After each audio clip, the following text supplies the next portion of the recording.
다음 주부터 스포츠와 공연 인원 제한이 완화되고 다음 달부터 8인 모임도 허용될 것으로 보입니다.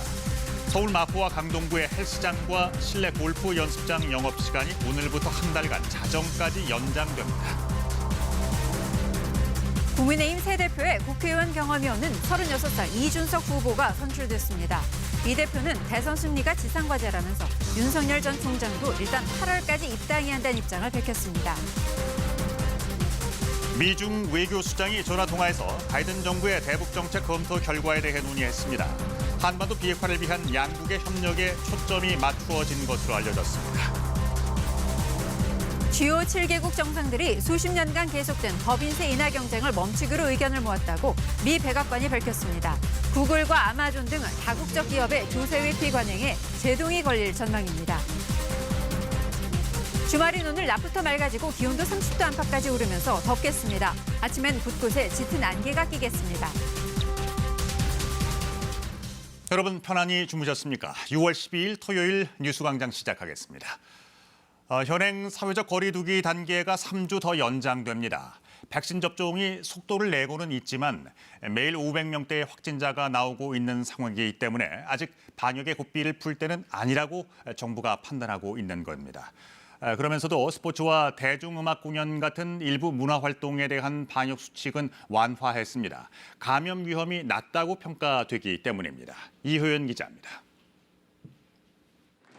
관중석의 10%만 입장이 가능한 수도권의 프로야구 경기장.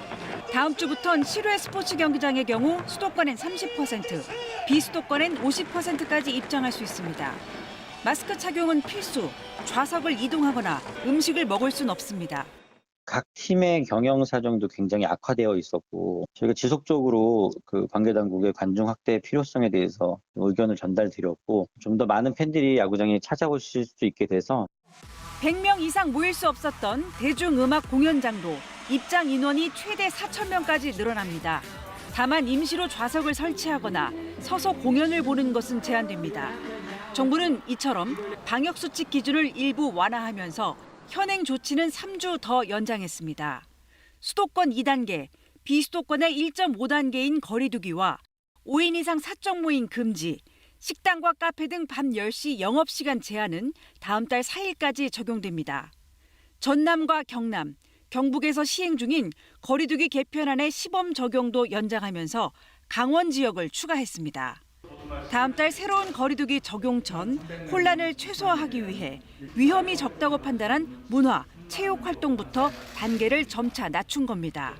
기본 방역수칙 준수를 전제로 새로운 거리두기 체계의 원활한 전환을 위해 단계적으로 참석 가능 인원을 확대하겠습니다. 정부는 이달 말까지 1,300만 명에 대한 1차 접종이 끝나면 고령층 감염과 위중증 환자 발생이 줄 것이라며 그때까지 안정적인 관리가 필요하다고 강조했습니다. KBS 뉴스 이효연입니다. 네, 이렇게 3주 더 연장된 현행 거리 두기 단계가 끝나면 다음 달부터는 새로운 사회적 거리 두기가 시행됩니다. 정부는 각계의 입장을 들어서 최종 내용을 조율하고 있는데요. 5인 이상 모임 금지가 8인까지 가능해지고 밤 10시까지만 영업을 하던 수도권 식당과 카페도 자정까지 운영할 수 있게 될 것으로 보입니다. 이승재 기자입니다. 수도권에서 5인 이상 사적 모임이 금지된 건 지난해 12월. 6개월이 다 돼갑니다. 코로나19 유행은 억제됐지만 단체 행사가 끊겨 자영업자들의 피해가 컸습니다. 하나도 없다니까. 명동 보세요. 완전 죽음의 도시죠. 다음 달부터 실시될 새로운 거리두기 개편안에선 방역 기준이 훨씬 완화될 걸로 보입니다. 정부가 낸 초안에 따르면 현재 5개인 거리두기 단계는 4단계로 줄어듭니다. 지금과 같은 확산세라면 새 거리두기 단계에서도 수도권 2단계가 적용되는데 이 경우 현행 4명인 사적 모임은 8명까지 가능해집니다. 밤 10시까지만 운영하던 수도권 식당과 카페, 노래 연습장 등 일부 다중이용시설은 자정까지 열 수 있습니다. 아예 문을 닫았던 수도권 유흥시설도 영업이 허용될 전망입니다. 늦게 움직이신 분들이 오실 거고 매출이 나아질 거라고 기대를 하고 있죠. 정부는 방역과 경제 양쪽을 고려하기 위해 40여 개 단체의 의견을 들었으며 조치를 완화하더라도 수도권 확진자 수는 급증하지 않을 걸로 내다봤습니다. 인구 집단의 한 4분의 1 정도 예방접종이 이루어지게 되면 그때부터는 일상생활의 어떤 회복이라는 어떤 측면들을 단계적으로 좀 시행할 필요가 있고 새로운 사회적 거리두기 최종안은 다음 주에 공개됩니다. 방역당국은 이달까지 백신 1차 접종 1,300만 명을 달성하고 신규 확진자 규모가 안정적으로 관리될 경우 다음 달 5일부터 이를 적용할 예정입니다. KBS 뉴스 이승재입니다. 서울 마포구와 강동구의 헬스장과 실내 골프 연습장 영업시간이 오늘부터 한 달간 자정까지로 연장됩니다. 서울시는 서울형 상생방역시범 사업에 참여하는 헬스장과 실내 골프 연습장 36곳의 영업시간 제한이 오늘부터 밤 10시에서 자정까지로 연장된다고 밝혔습니다. 해당 업소들은 마스크 착용, 선제검사, 밤 10시 이후 이용 인원 제한과 환기 등 강화된 4대 방역 수칙을 이행해야 합니다. 코로나19 백신 접종이 속도를 내고 있습니다. 이러한 배경에는 백신에 대한 국민들의 인식이 크게 좋아진 영향도 있었습니다. 백신을 안 맞겠다는 비율이 한 달 전 20%가 넘었는데요. 최근엔 7% 아래로 뚝 떨어졌습니다. KBS와 서울대 보건대학원의 네 번째 공동 여론조사 결과 정현우 기자가 전해드리겠습니다. 불과 한 달 사이 코로나19 백신에 대한 여론이 크게 달라졌습니다. 지난달 조사에서는 백신을 맞겠다는 응답이 59.2%였는데 이번 조사에서는 75.5%로 껑충 뛰었습니다. 2주 전에 나왔던 방역당국 조사와 비교를 해봐도 이 바뀐 분위기가 뚜렷합니다. 백신을 맞지 않겠다는 응답은 6.9%, 처음으로 10% 아래로 떨어졌습니다. 자녀 백신 예약한 친구들은 자랑하려고 이제 SNS에 올리고 이런 식으로 많이 공유하고 있거든요. 그런 거 보면서 이제 백신에 대해서 많이 이미지가 달라졌구나. 백신에 대한 여론 반전, 역시 핵심은 아스트라제네카 백신에 대한 인식 개선이었습니다. 아스트라제네카 백신이 안전하다고 답한 응답자는 56%, 지난달과 비교하면 2배 가까이 늘었습니다. 실제 주변에서 접하는 긍정적인 접종 후기 등이 영향을 준 것으로 보입니다. 제가 이렇게 맞아보고 이렇게 늦게 보니까 그게 아니다. 동료도 이렇게 맞아보니까 그게 아니다 그렇게 생각했어요. 지금은 다 이렇게 권장하고 지금 하고 있습니다. 그렇게. 남은 과제도 확인됐습니다. 국민들은 실외 마스크 착용 의무 해제 같은 접종자 인센티브 도입이 접종률을 높이는 데 도움이 될 거라면서도 동시에 방역망에 구멍이 뚫릴까도 걱정했습니다. 마스크 벗고 야외를 다닐 수 있다고 하는 것은 한 번 접종으로 감염 예방 효과가 100%가 아니기 때문에 다시 한번 재고할 필요가 있고요. 이번 조사는 KBS가 K스텔 리서치에 의뢰해 전국 성인 남녀 1,000여 명을 대상으로 실시했습니다. KBS 뉴스 정현우입니다. 국민의힘 새 당대표에 36살 이준석 후보가 당선됐습니다. 다양한 대선 주자들이 공존할 수 있는 당을 만들어 대선에서 승리하겠다고 강조했는데 윤석열 전 총장이 8월까지는 입당해야 한다는 뜻을 KBS와 인터뷰에서 밝히기도 했습니다. 강푸른 기자입니다. 국민의힘 당대표로 이준석 후보. 이준석 후보의 당선은 일반 국민 여론조사가 결정적 역할을 했습니다. 비중이 큰 당원 투표에선 나경원 후보에 뒤지고도 여론조사에서 60% 가까운 몰표를 받아 결과를 뒤집었습니다. 변화해야 정권 교체를 이룰 수 있다는 보수 지지층의 전략적 투표가 효과를 거둔 걸로 분석됩니다. 우리는 바뀌어서 승리할 겁니다. 세상을 바꾸는 과정에 동참해서 관성과 고정관념을 깨주십시오. 그러면 세상은 바뀔 것입니다. 이 대표는 정권 교체는 지상 과제라면서 당 밖의 주자들에게 문을 활짝 열겠다고 했는데 다양한 대선 주자가 공존할 수 있게 하겠다고 했습니다. 특히 어젯밤 KBS 9시 뉴스에 출연해서는 윤석열 전 총장이 입당할 첫 번째 시한으로는 8월을 제시하기도 했습니다. 제가 첫 번째 정류장, 두 번째 정류장 이런 언급을 하면서 노선버스 이야기를 했는데요. 네. 제가 생각하는 첫 번째 정류장은 8월 중순과 말경이 되지 않을까 싶습니다. 최고위원은 조수진, 배현진, 김재원, 정미경 후보가 당선됐습니다. 여성 배려 차원이던 여성 할당제가 불필요한 결과였습니다. 청년 최고위원은 90년생 김용태 후보가 뽑혔습니다. 당 지도부 평균 나이는 47살, 황교안 체제 때보다 10살이 젊어졌습니다. 헌정사에서 원내 교섭단체를 이룬 정당의 대표로 30대가 된 것은 이번이 처음입니다. KBS 뉴스 강푸른입니다. 변화, 쇄신, 혁신. 30대 국민의힘 당대표를 맡게 된 정치권에서 어제 하루 가장 많이 나온 말들입니다. 이준석발 변화의 바람을 정치권 전반에 대한 변화역으로 인식하는 분위기인데요. 민주당에선 새로운 정치 미래를 함께 만들기를 기대한다면서도 내심 긴장하는 모습도 엿보입니다. 이어서 안다현 기자입니다. 옛 한나라당 비대위원으로 정치권에 입문한 이준석 대표는 당시 이렇게 말했습니다. 저 같은 20대에게 손을 내민 것부터가 한나라당이 달라질 것이라는 그 어떤 일종의 예고편이었던 겁니다. 변화를 얘기했던 기간만 꼬박 10년. 제 나이 32를 두고 많은 분들이 너무 이른 것 아니냐. 30대 당대표를 선출하는 것이 두려운 당원들도 있을 것입니다. 그런데 이번엔 달랐습니다. 정권 교체가 절실한 야당의 당심이 새로운 정치를 바라는 민심과 맞물려 파격적인 변화를 택했다는 평가입니다. 당내에선 오랜만에 맞은 혁신의 순간, 대변혁, 정치혁명이라며 기대감에 부푼 모습입니다. 보수정당발 쇄신바람은 정치권 전반의 혁신 경쟁으로도 번지는 분위기입니다. 586 중심인 민주당은 더욱 신발끈을 동여매겠다 했고 대권주자 빅3는 경쟁 상대의 변화에 긴장된다. 뜨거운 혁신 경쟁을 벌이자 함께 고정관념을 깨자고 있습니다. 이제 민주당의 시간, 더 많은 혁신은 민주당 몫이라는 자성론도 잇따랐습니다. 서로가 자기 반성과 개혁을 통해 국민께 봉사하는 정치를 만들어 나갑시다. 문재인 대통령도 이 대표에게 축하 전화를 걸어 아주 큰일을 했다. 정치뿐 아니라 우리나라가 변화하는 조짐이라 생각한다고 말했습니다. 30대 영선 대표의 탄생은 탄핵 이후 4년간 존재감 약하던 보수정당이 만들어낸 변화입니다.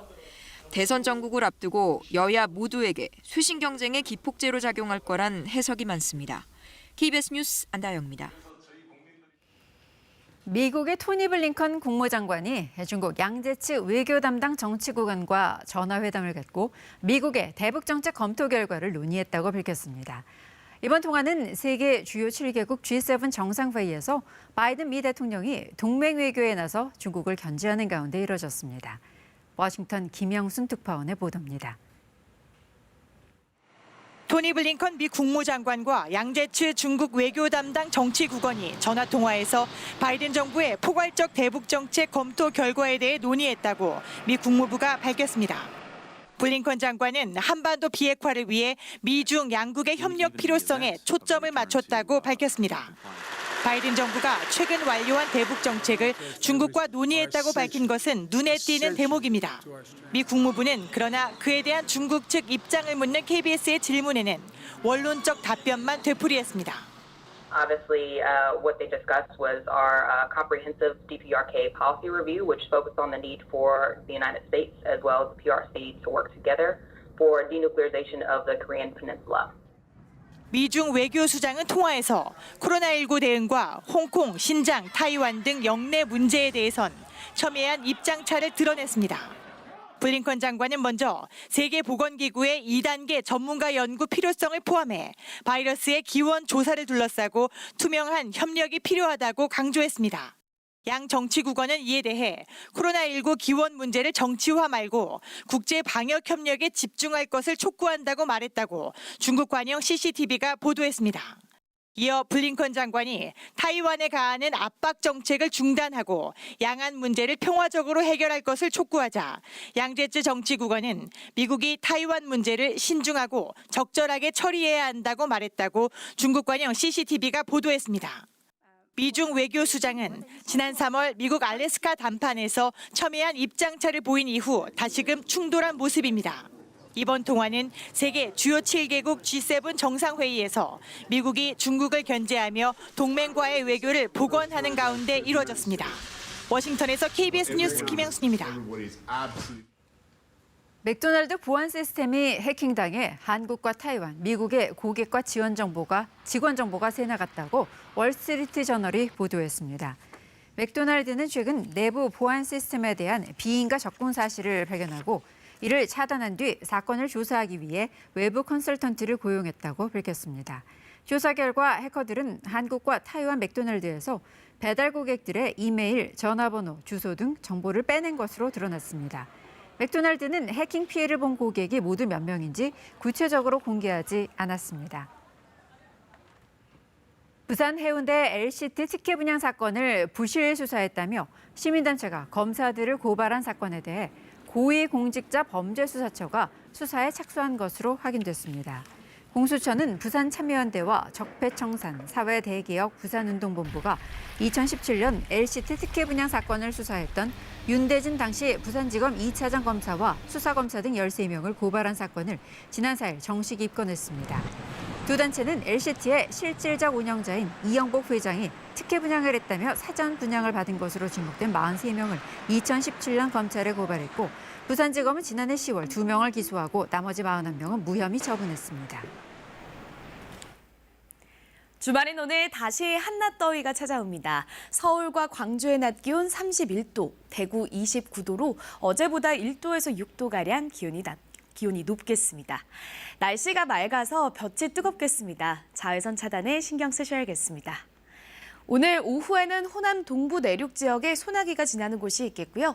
영남 해안 지역에 약하게 떨어지는 비는 오전 중에 대부분 그치겠습니다. 일요일인 내일도 전국이 대체로 맑다가 오후에 남부 내륙 지역에는 소나기 소식 들어 있습니다. 지금 서해안 지역뿐만 아니라 또 내륙 지역을 중심으로 안개가 짙게 끼어 있습니다. 가시거리가 100m 안팎까지 좁혀져 있는데요. 안개가 걷히고 나면 전국의 맑은 하늘 드러나겠고 공기도 깨끗하겠습니다. 현재 기온 어제 아침과 비슷하거나 조금 낮습니다. 서울이 18.6도, 광주 21.7도, 부산도 20도 안팎에 머물러 있는데요.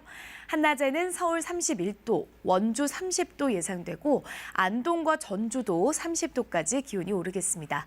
부산도 26도로 어제보다 기온이 높겠습니다. 바다의 물결은 동해와 제주 먼바다에서 최고 2.5m까지 약간 높게 일겠습니다. 다음 주 초까지는 대체로 맑은 날씨가 이어지겠고요. 목요일에는 중부와 호남 지역에, 다음 주 금요일에는 전국에 비 소식이 있습니다. 날씨 정보 전해드렸습니다. G7 정상들이 국제사회에서 수십 년간 계속되어 왔던 법인세 인하 경쟁을 멈추기로 의견을 모았습니다. G7 정상들은 코로나19로 직격탄을 맞은 저개발 국가들에 대한 경제 지원 방안도 함께 모색하고 있습니다. 김기현 특파원입니다. 올해 G7 정상회의 결과 발표에 적어도 15%의 글로벌 법인세 최저 세율을 지지하는 내용이 포함될 것이라고 백악관이 밝혔습니다. 영국에서 열린 G7 정상회의 개막에 맞춰낸 보도자료를 통해서입니다. 정상 간 합의는 최근 G7 재무장관 논의 내용을 격상한 것으로 올가을 경제협력개발기구 OECD 회의에서 최종 결정될 것으로 보입니다.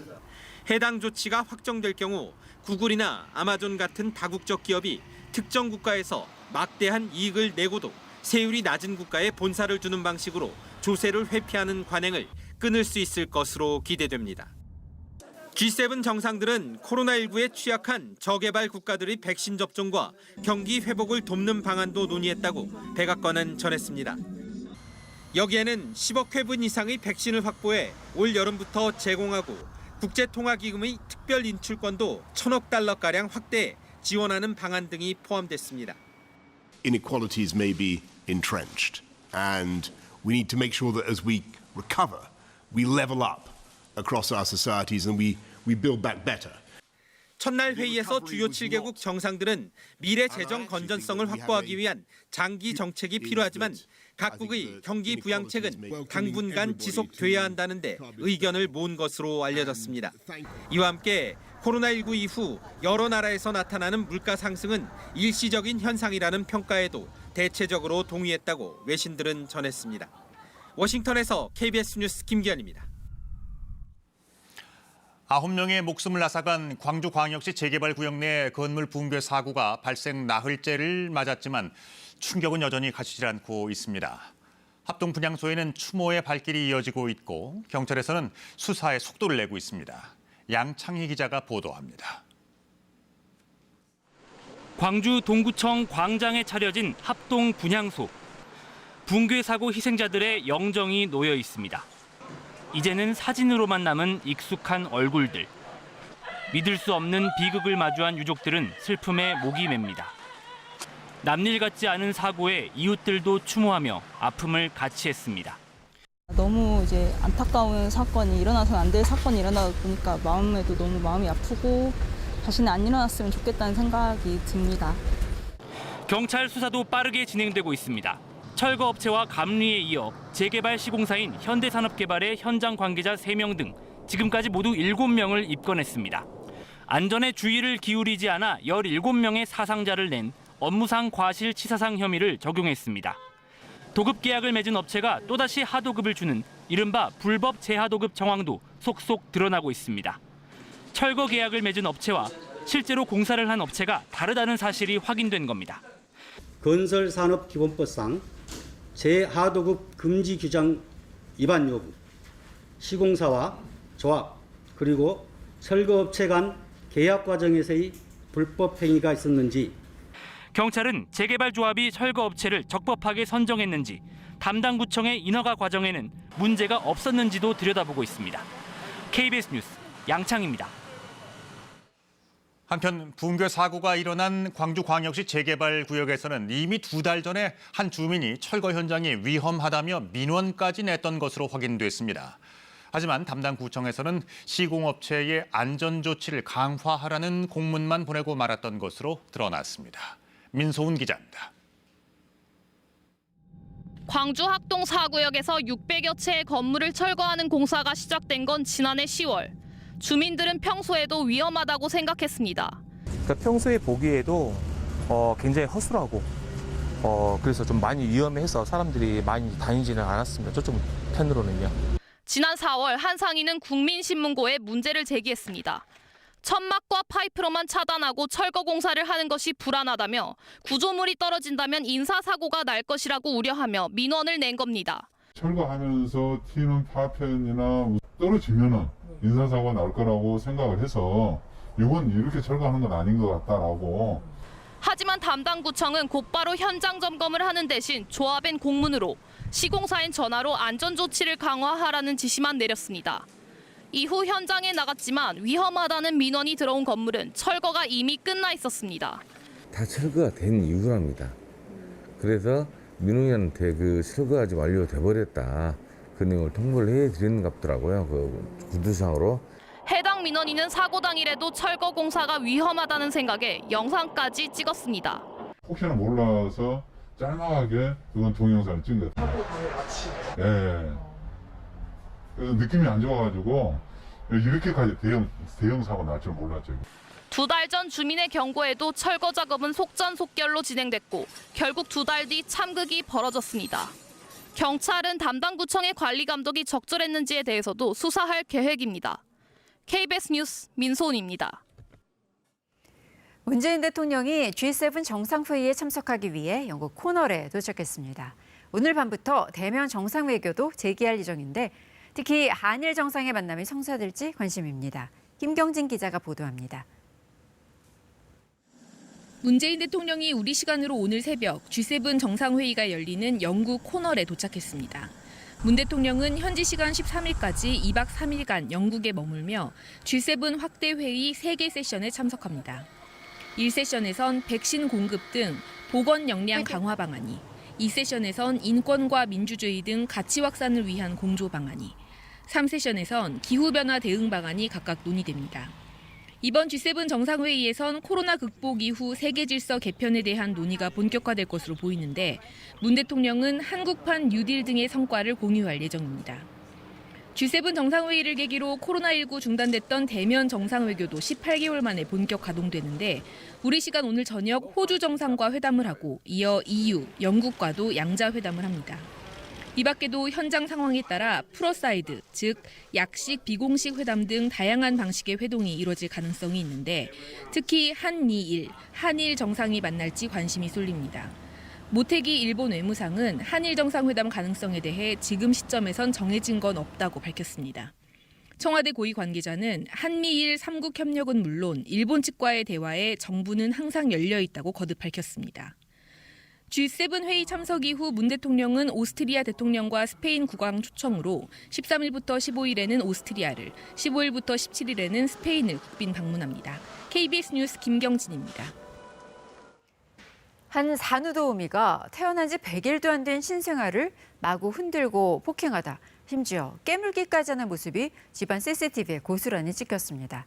인력 중개업체가 경력 3년이 넘는 베테랑이고 심화 교육까지 받았다며 추천한 도우미였습니다. 공민경 기자의 보도입니다.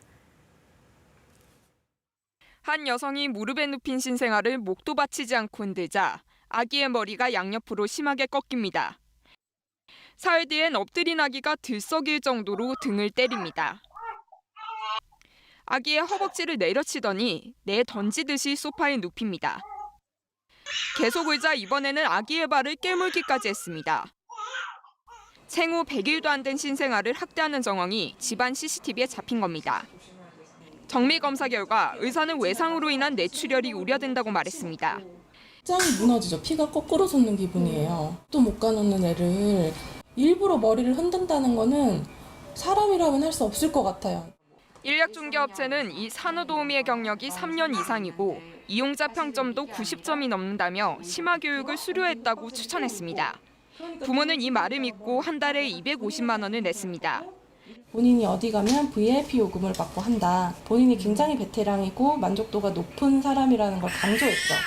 산후도우미는 문자 메시지를 보내 사과했고 인력 중개업체는 이 도우미와의 계약을 해지하기로 했습니다. 현행법상 60시간만 교육받으면 누구나 산후도우미가 될 수 있는데 재교육은 해마다 8시간에 불과합니다. 대부분 연세가 좀 있으신 분들이 하실 거 아니에요. 뭐 40대든 50대든 본인의 그 경험했던 양육 방식으로 지금의 기준을 대면 다 아동 학대나 방임인 것들이 굉장히 많거든요. 경찰은 피해 아동의 부모에게서 신고를 접수해 본격적인 수사에 착수했습니다. KBS 뉴스 공민경입니다. 뇌출혈로 병원에 이송된 5살 남자아이에게서 학대를 당한 정황이 발견돼 경찰이 친모와 동거남을 체포했습니다.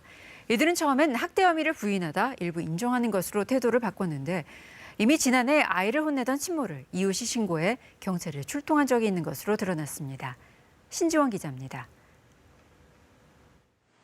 인천시 남동구의 한 다세대 주택. 그제 오후 1시쯤 이곳에서 5살 남자아이가 머리 등을 크게 다쳐 의식불명 상태에 빠졌습니다. 병원으로 옮겨진 아이의 상태를 관찰하던 의료진은 아이의 양쪽 볼과 이마에서 멍자국 등 학대를 당한 정황을 발견하고 경찰에 신고했습니다. 경찰은 아동학대 중상해 혐의로 28살 친모 A씨와 동거남 28살 B씨를 체포해 조사 중입니다. 동거남 B씨는 목말을 태워주며 놀다가 실수로 떨어뜨려서 다쳤다며 학대 혐의를 부인하다가 현재 아이를 다치게 한 혐의 등을 인정하는 것으로 전해졌습니다. 친모는 사건 당시 외출 중이었던 것으로 조사됐습니다. 뇌출혈 증상을 보인 아이는 수술을 받았으며 아직 의식을 완전히 되찾지 못한 채 중환자실에서 치료 중입니다. 그런데 앞서 지난해 9월 아들을 혼내던 친모를 이웃 주민이 112에 신고한 사실이 드러났습니다. 당시 출동한 경찰과 아동보호 전문기관은 신체적 학대 정황은 발견하지 못해 정서적 학대 사례로 관리해왔다고 말했습니다. 신체에 때문이 있는 건 아니고 엄마가 아이한테 큰 소리 치고 이러는 게 정서적 학대에 부분이 우려된다는 취지로 그냥 사례 관리를 했던 걸로 알고 있어요. 친모는 전 남편과의 사이에서 낳은 아들과 함께 2인 기초생활 수급과정으로 분류돼 생계급여 등을 지원받아왔습니다. 경찰은 정확한 범행 동기 등을 추가 조사한 뒤 친모와 동거남에 대해 구속영장을 신청할 계획입니다. KBS 뉴스 신지원입니다. 프란치스코 교황이 현지 시간으로 11일 교황청 성직자성 장관에 한국 천주교 대전교구 교구장인 유흥식 라자로 주교를 임명했다고 교황청이 밝혔습니다. 교황은 또 유주교에게 대주교 칭호를 부여했습니다. 교황청 역사상 한국인 성직자가 이 같은 수준의 고위직에 임명된 것은 처음입니다. 역대 교황청 장관들이 대부분 추기경으로 임기를 마친 만큼 유 대주교가 추기경에 서임될 가능성이 높아졌다는 관측도 나오고 있습니다. 이어서 한국도로공사 연결해서 주말 아침 교통 상황 알아보겠습니다. 초여름에 접어들면서 기온이 훌쩍 높아졌습니다. 오늘은 어제보다 날도 좋은 편이어서 고속도로 교통량은 더 늘겠는데요. 혼잡한 흐름 속에 지방 쪽 가는 길은 정오 무렵 가장 버거울 것으로 보입니다. 아직까지 고속도로의 교통량 거의 없다고 보셔도 되겠습니다. 한편 제2중부선은 다음 주 월요일인 14일부터 24일까지 아흘간 유지보수 공사가 시행되는데요. 야간 시내 내에 양방향 전면 차단됩니다. 중부선으로 우회하시기 바랍니다. 그리고 이 시각 서해상에는 짙은 안개가 끼어 있습니다. 가시거리 100m 안팎에 머물러 있어서 전방 상황 살피기가 어려운데요. 안개 등 잘 활용하면서 감속주행 신경 쓰시기 바랍니다. 고속도로의 정체는 경인선에서 가장 먼저 시작됐습니다. 서울 쪽 신월 부근 막히기 시작하는데요. 남해권에는 비가 내리고 있어 미끄럼 사고 주의하셔야겠습니다. 남해 이지선에는 김해 방면으로 장유 부근에서 사고 처리 작업 한창입니다. 전자석 안전띠 착용 잘해주시고요. 고속도로 교통방송이었습니다. 주말인 오늘 다시 30도 안팎의 더위가 찾아오겠습니다. 한낮에 서울과 광주의 낮 기온 31도, 대구는 29도로 어제보다 1도에서 6도가량 기온이 높겠습니다. 앞서 보신 것처럼 지금 영남 해안 지역에는 비가 내리고 있습니다. 이 비는 오전까지 내리다 점차 그치겠고요. 오늘 전국이 대체로 맑다가 오후부터 저녁 사이 호남 동부 내륙 지역에는 5mm 안팎의 소나기가 살짝 지나겠습니다. 일요일인 내일도 전국이 대체로 맑고 덥겠습니다. 오후에는 남부 내륙 지역에 소나기가 지나겠습니다. 지금 해안 지역을 중심으로 안개가 매우 짙게 끼어 있고요. 중부 내륙 지역을 중심으로도 가시거리가 짧습니다. 울릉도와 천안, 이천은 가시거리가 100m 안팎까지 좁혀져 있습니다. 안개가 거치고 나면 전국에 맑은 하늘 드러나겠고요. 오늘 미세먼지 농도도 좋음에서 보통 수준으로 공기가 깨끗하겠습니다. 현재 기온 어제 아침과 비슷하거나 조금 낮습니다. 서울이 18.6도, 대구 20.8도, 대전은 19.7도에 머물러 있고요. 한낮에는 서울 31도, 원주도 30도까지 오르겠고요. 광주가 31도, 포항과 울산은 25도까지 오르면서 어제보다 더 덥게 느껴지겠습니다. 바다의 물결은 동해상과 제주 먼바다에서 최고 2.5m까지 약간 높게 일겠습니다. 내일까지는 볕이 강해서 자외선을 주의하셔야겠고요. 다음 주 목요일에는 중부와 호남을 시작으로 금요일에는 전국에 비가 내리겠습니다. 날씨 정보 전해드렸습니다. 현행 사회적 거리두기 단계가 3주 더 연장됩니다. 백신 접종이 속도를 내고는 있지만 매일 500명대의 확진자가 나오고 있는 상황이어서 아직 방역의 고삐를 풀 때는 아니라고 정부가 판단하고 있습니다. 그러면서 스포츠와 대중음악 공연 같은 일부 문화 공연에 대한 방역 수칙은 완화됐습니다. 상대적으로 감염 위험이 낮다고 평가됐기 때문입니다. 이효연 기자입니다. 관중석의 10%만 입장이 가능한 수도권의 프로야구 경기장. 다음 주부터는 실외 스포츠 경기장의 경우 수도권엔 30%, 비수도권엔 50%까지 입장할 수 있습니다. 마스크 착용은 필수, 좌석을 이동하거나 음식을 먹을 순 없습니다. 각 팀의 경영 사정도 굉장히 악화되어 있었고 저희가 지속적으로 그 관계당국의 관중 확대의 필요성에 대해서 의견을 전달드렸고 좀 더 많은 팬들이 야구장에 찾아오실 수 있게 돼서 100명 이상 모일 수 없었던 대중음악 공연장도 입장 인원이 최대 4,000명까지 늘어납니다. 다만 임시로 좌석을 설치하거나 서서 공연을 보는 것은 제한됩니다. 정부는 이처럼 방역수칙 기준을 일부 완화하면서 현행 조치는 3주 더 연장했습니다. 수도권 2단계, 비수도권의 1.5단계인 거리두기와 5인 이상 사적 모임 금지, 식당과 카페 등 밤 10시 영업시간 제한은 다음 달 4일까지 적용됩니다.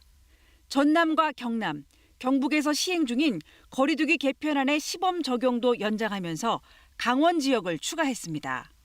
다음 달 새로운 거리두기 적용 전 혼란을 최소화하기 위해 위험이 적다고 판단한 문화, 체육 활동부터 단계를 점차 낮춘 겁니다. 기본 방역수칙 준수를 전제로 새로운 거리두기 체계의 원활한 전환을 위해 단계적으로 참석 가능 인원을 확대하겠습니다. 정부는 이달 말까지 1,300만 명에 대한 1차 접종이 끝나면 고령층 감염과 위중증 환자 발생이 줄 것이라며 그때까지 안정적인 관리가 필요하다고 강조했습니다. KBS 뉴스 이효연입니다. 국민의힘 새 당대표에 36살 이준석 후보가 당선됐습니다. 다양한 대선 주자들이 공존할 수 있는 당을 만들어서 대선에서 승리하겠노라고 강조했는데요. KBS와의 인터뷰에선 윤석열 전 총장이 8월까지는 입당을 해야 한다는 뜻을 밝히기도 했습니다. 강푸른 기자입니다. 국민의힘 당대표로 이준석 후보. 이준석 후보의 당선은 일반 국민 여론조사가 결정적 역할을 했습니다. 비중이 큰 당원 투표에선 나경원 후보에 뒤지고도 여론조사에서 60% 가까운 몰표를 받아 결과를 뒤집었습니다. 변화해야 정권 교체를 이룰 수 있다는 보수 지지층의 전략적 투표가 효과를 거둔 걸로 분석됩니다. 우리는 바뀌어서 승리할 겁니다. 세상을 바꾸는 과정에 동참해서 관성과 고정관념을 깨주십시오. 그러면 세상은 바뀔 것입니다. 이 대표는 정권 교체는 지상 과제라면서 당 밖의 주자들에게 문을 활짝 열겠다고 했는데 다양한 대선 주자가 공존할 수 있게 하겠다고 했습니다. 특히 어젯밤 KBS 9시 뉴스에 출연해서는 윤석열 전 총장이 입당할 첫 번째 시한으로는 8월을 제시하기도 했습니다. 제가 첫 번째 정류장, 두 번째 정류장 이런 언급을 하면서 노선버스 이야기를 했는데요. 제가 생각하는 첫 번째 정류장은 8월 중순과 말경이 되지 않을까 싶습니다. 최고위원은 조수진, 배현진, 김재원, 정미경 후보가 당선됐습니다. 여성 배려 차원이던 여성 할당제가 불필요한 결과였습니다. 청년 최고위원은 90년생 김용태 후보가 뽑혔습니다. 당 지도부 평균 나이는 47살, 황교안 체제 때보다 10살이 젊어졌습니다. 헌정사에서 원내 교섭단체를 이룬 정당의 대표로 30대가 된 것은 이번이 처음입니다. KBS 뉴스 강푸른입니다. 성추행과 2차 피해에 시달리다가 극단적 선택을 한 고 이중사의 남편 측이 이중사와 나누었던 SNS 문자 메시지를 저희 취재진에게 보내왔습니다. 이중사가 겪었던 심적 고통이 고스란히 드러나 있었습니다. 이중사는 잠자는 법을 잊어버렸다고 할 정도로 극심한 불면증에 시달렸던 것으로 보입니다. 국방부 검찰단은 이르면 오늘 2차 가해 혐의를 받는 부대 상관들의 구속영장을 청구할 예정입니다. 홍진아 기자가 보도합니다. 이중사는 성추행 피해 신고 뒤 열흘쯤부터 불면증을 호소했습니다. 약을 먹었는데도 잠이 안 온다며 지금의 남편인 당시 남자친구에게 거듭 이야기합니다. 하지만 보호받기는커녕 회유와 종용이 이어졌고 상관이 남편을 불러 합의를 종용한 날 이중사는 곱씹을수록 기분이 더러워진다. 오늘 일 때문에 더 우울해졌다며 털어놨습니다.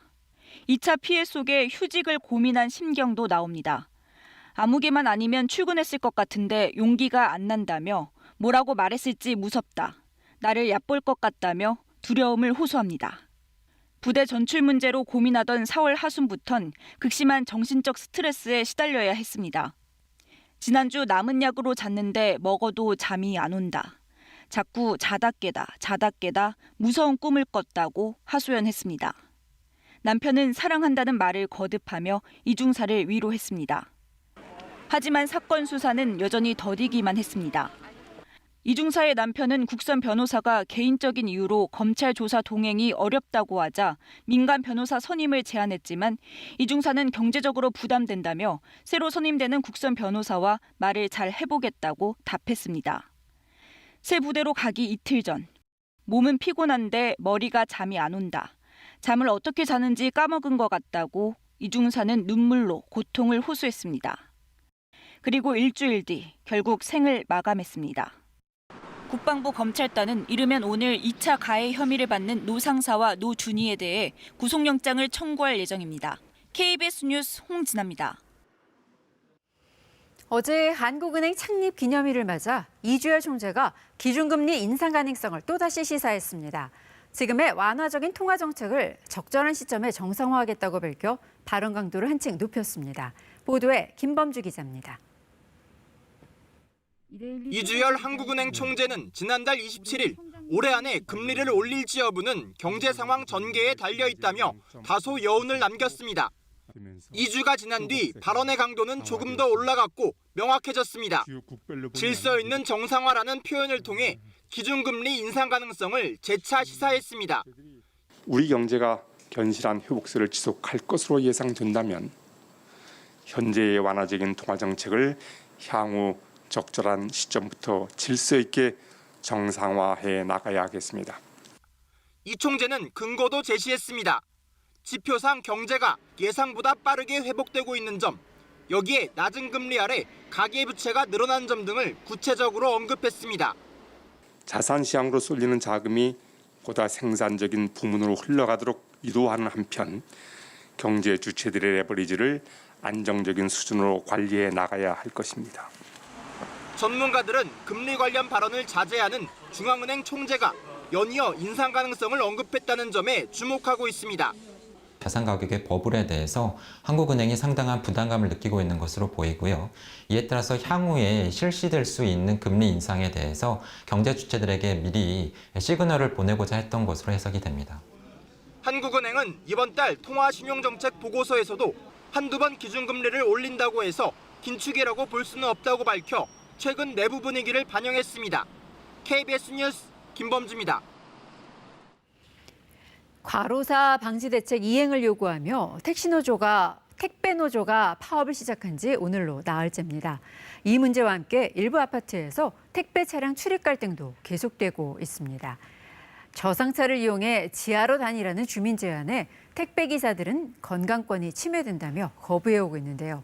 실제로 저상차 작업이 몸에 얼마나 무리를 주는지 실험을 통해 알아봤습니다. 김지숙 기자입니다. 짐칸 높이가 낮은 저상 택배 차량. 택배기사 200여 씨는 작업 내내 허리를 제대로 펼 수 없습니다. 머리를 부딪히기도 합니다. 처음에는 못 모르고 이제 하이탑을 가지고 왔는데 차가 못 들어오겠어요, 아예. 그걸 일일이 다 들고 나를 수 없어가지고 차를 알아보니까 있더라고요. 저상차 작업 4년째. 허리와 무릎 등 관절 통증이 심해졌습니다. 1년에 바지를 4개, 5개를 사야 돼요. 무릎팍이 다 떨어져서 못 써요, 아예. 그리고 이렇게 무릎 꿇고 일을 안 하면은 그나마 허리 아예 못 쓰게 돼요. 이렇게 좁고 낮은 곳에서 오랜 시간 무거운 짐을 반복해서 들면 근골격계 질환의 이유가 된다는 게 택배기사들의 주장입니다. 그렇다면 이 일반 차량과 비교해서 무거운 짐을 들었을 때 얼마나 허리가 받는 압력의 차이가 클지 직접 확인해봤습니다. 짐칸 높이가 1.8m인 일반 차량과 1.2m인 저상 차량에서 짐을 각각 들어봤습니다. 손의 위치와 팔 길이 등 분석에 필요한 수치를 재고 영상을 찍어 3D로 분석했습니다. 20kg의 짐을 들 때 일반 차량은 척추 아래쪽이 받는 하중은 2165N, 몸에 큰 무리가 가지 않는 안전 범위에 해당합니다. 그러나 저상 차량에선 하중이 5025N, 일반 차량의 2.3배나 됩니다. 신체 손상이 나타날 수 있는 위험 범위입니다. 저상차 작업을 장기간 할 경우 허리 등 근골격계 질환을 부를 수 있다는 뜻입니다. 반복적으로 또는 장기간에 걸쳐서 사용이 될 때는 추간판 탈출증, 우리가 흔히 말하는 디스크라고 하는 질환에 가장 많이 노출이 될 수 있습니다. 중량물이 늘어날수록 요출 부위에 나타나는 작업 부하는 더 증가를 하는 것을. 이 때문에 저상 차량일수록 더 가벼운 짐을 취급해야 하지만 저상 차량 기사의 74%가 25kg이 넘는 짐을 하루에 10번 넘게 드는 걸로 나타났습니다. 한번 해보려고 하다가 도저히 못하겠다고 한 2-3달 만에 그만뒀어요. 하이탑장이랑 운동처럼 100번이라도 하이탑대로 운영하죠. 저상 차량에서의 작업이 건강에 악영향을 줄 수 있다는 지적이 잇따르자 고용노동부는 조만간 근골격계 유해 요인 용역 조사를 실시하기로 했습니다. KBS 뉴스 김지숙입니다. 그렇다면 아파트 배송 갈등 문제 어떻게 해결해야 할까요? 택배노사와 정부가 참여하는 사회적 기구에서 해법 찾기에 나선 상태인데요. 저상탑차 전환이 아닌 통합배송 시스템 도입을 추진하는 것으로 KBS 취재 결과 확인됐습니다. 어떤 방식인지 우정화 기자가 보도합니다. 택배 상자 수십 개가 수북이 쌓여 있습니다. 이 아파트의 택배 집화장입니다. 택배 기사들은 여기까지만 물건을 실어다 줍니다. 이렇게 집화장에 모인 택배는 주로 어르신들이 손수레를 활용해서 각 가정으로 배송하게 됩니다. 택배 기사와 중간 배송자로 구성되는 이른바 통합 배송 시스템. 택배 차량이 단지 내를 돌아다닐 필요가 없어 아파트 지상 출입 갈등을 피할 수 있습니다. 택배 기사는 일반 차량을 저상탑차로 바꾸지 않아도 됩니다. 여기에다 어르신과 장애인 등 취약계층을 위한 새 일자리를 만들 수 있다는 것도 장점입니다. 운동이 많이 되잖아요. 하루 나와서 일하는 또 일거리가 있다는 게 너무 좋은 거죠. 이 나이에 지금 일거리 없으면 뭐 할 거예요? 노사정 사회적 합의기구가 이 방식을 아파트 배송 갈등의 최종 해법으로 사실상 확정했습니다. 다만 어르신 등 중간 배송자에게 줄 수수료를 누가 얼마나 부담할지가 남은 쟁점입니다. 정부와 택배노사가 막판 조율에 나선 상태입니다. 입주민들 입장에서는 지상 공원화를 하는 게 자기들의 권리인 거예요. 그래서 이거를 무시하거나 이렇게 풀 수는 없는 거예요. 사업자든 저희 기사들이든. 유일한 방법이 통합 배송 시스템인 거죠. 정부가 이제 중재를 하고 있긴 한데. 사회적 합의기구는 우선 아파트 택배 배송에 대한 안전 매뉴얼을 만들어 제시하기로 했습니다. 안전 매뉴얼이 완성되면 이르면 이달 안에 통합 배송 시스템 도입을 최종 권고한다는 방침입니다. KBS 뉴스 우정합니다. 금융회사 직원을 사칭해서 대출을 저금리로 바꿔주겠다고 속여 15억 원을 가로챈 전화금융사기 일당의 총책이 경찰에 붙잡혔습니다. 이 40대 남성은 지난 4월 조직원들이 검거된 뒤에도 도피 생활을 이어오다가 결국 덜미를 잡혔습니다. 성용희 기자가 보도합니다. 저금리 대출 광고 메시지를 보고 전화를 걸자 한 남성이 금융회사 직원이라며 대출 상품을 안내합니다. 마이너스 성장 신용보증 상품 안내문자 들어가신 거고요. 고객님 전담대리로 배정되어 있는 만남해드리라고 합니다. 이 남성이 전화를 받은 곳은 중국에 있는 전화금융사기 보이스피싱 조직의 콜센터입니다.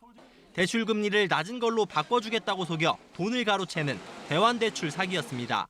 이들은 조직원 20여 명을 모집해 콜센터 상담원과 수거책으로 역할을 나누고 중국 사이트를 통해 개인정보를 사들여 저금리 대출 상품을 홍보했습니다. 대출을 받으려면 기존 대출을 자신들의 계좌로 상환해야 한다거나 거래 실적을 만들어야 한다며 입금을 유도했습니다. 이들은 이런 수법으로 지난 2017년 9월부터 2년여 동안 75명으로부터 15억여 원을 가로챘습니다. 경찰은 지난 4월 조직원 15명을 먼저 검거했지만 총책인 47살 이모 씨는 국내에서 도피 생활을 이어가다 지난 2일에야 붙잡혔습니다. 모텔 등을 전전하면서 수사망을 피해왔으나 통신수사 등 경찰의 끈질긴 추적 끝에 서울의 무처에 은신하고 있던 피해자를 검거했습니다. 경찰은 이 씨를 사기와 범죄단체 조직 혐의로 구속해 검찰에 송치하고 나머지 조직원 6명의 행방을 쫓고 있습니다. KBS 뉴스 성용입니다. 올해는 우리나라 최초의 사제 김대건 신부의 탄생 200주년입니다. 유네스코가 올해의 세계 기념인물로 선정한 데 이어서 로마 교황청은 오는 8월 기념 행사에 총리급 특사를 파견할 예정으로 있습니다. 당진시에서는 김 신부가 태어난 솔메 성지를 세계적인 성지로 만들기 위해 박차를 가하고 있습니다. 서영준 기자가 보도합니다. 김대건 신부는 천주교 박해가 극심했던 1821년 당진에서 태어났습니다.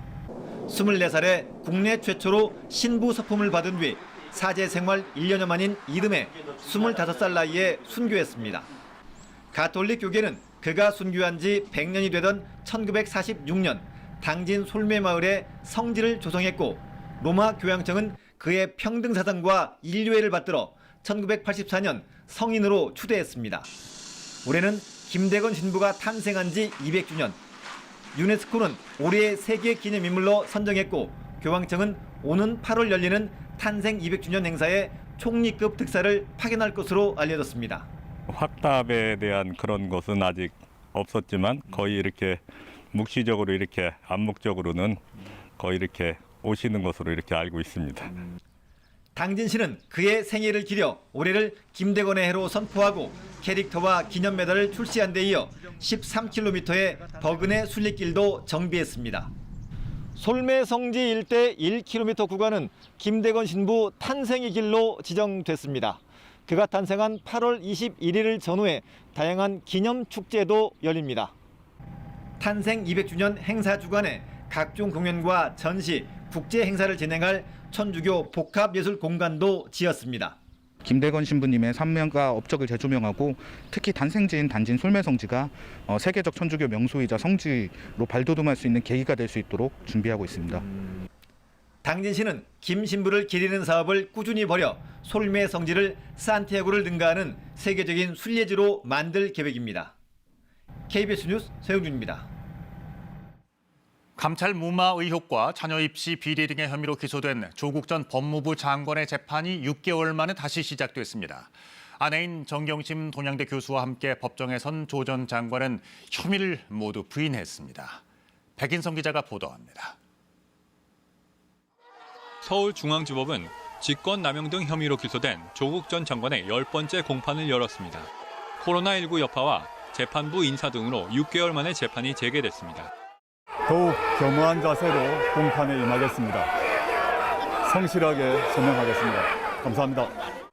앞서 조 전 장관은 유재수 전 부산경제부시장에 대한 청와대 특별감찰반의 감찰을 무마했다는 직권남용 혐의, 아내인 정경심 동양대 교수와 공모해 자녀의 입시 비리에 관여한 혐의 등으로 각각 기소됐습니다.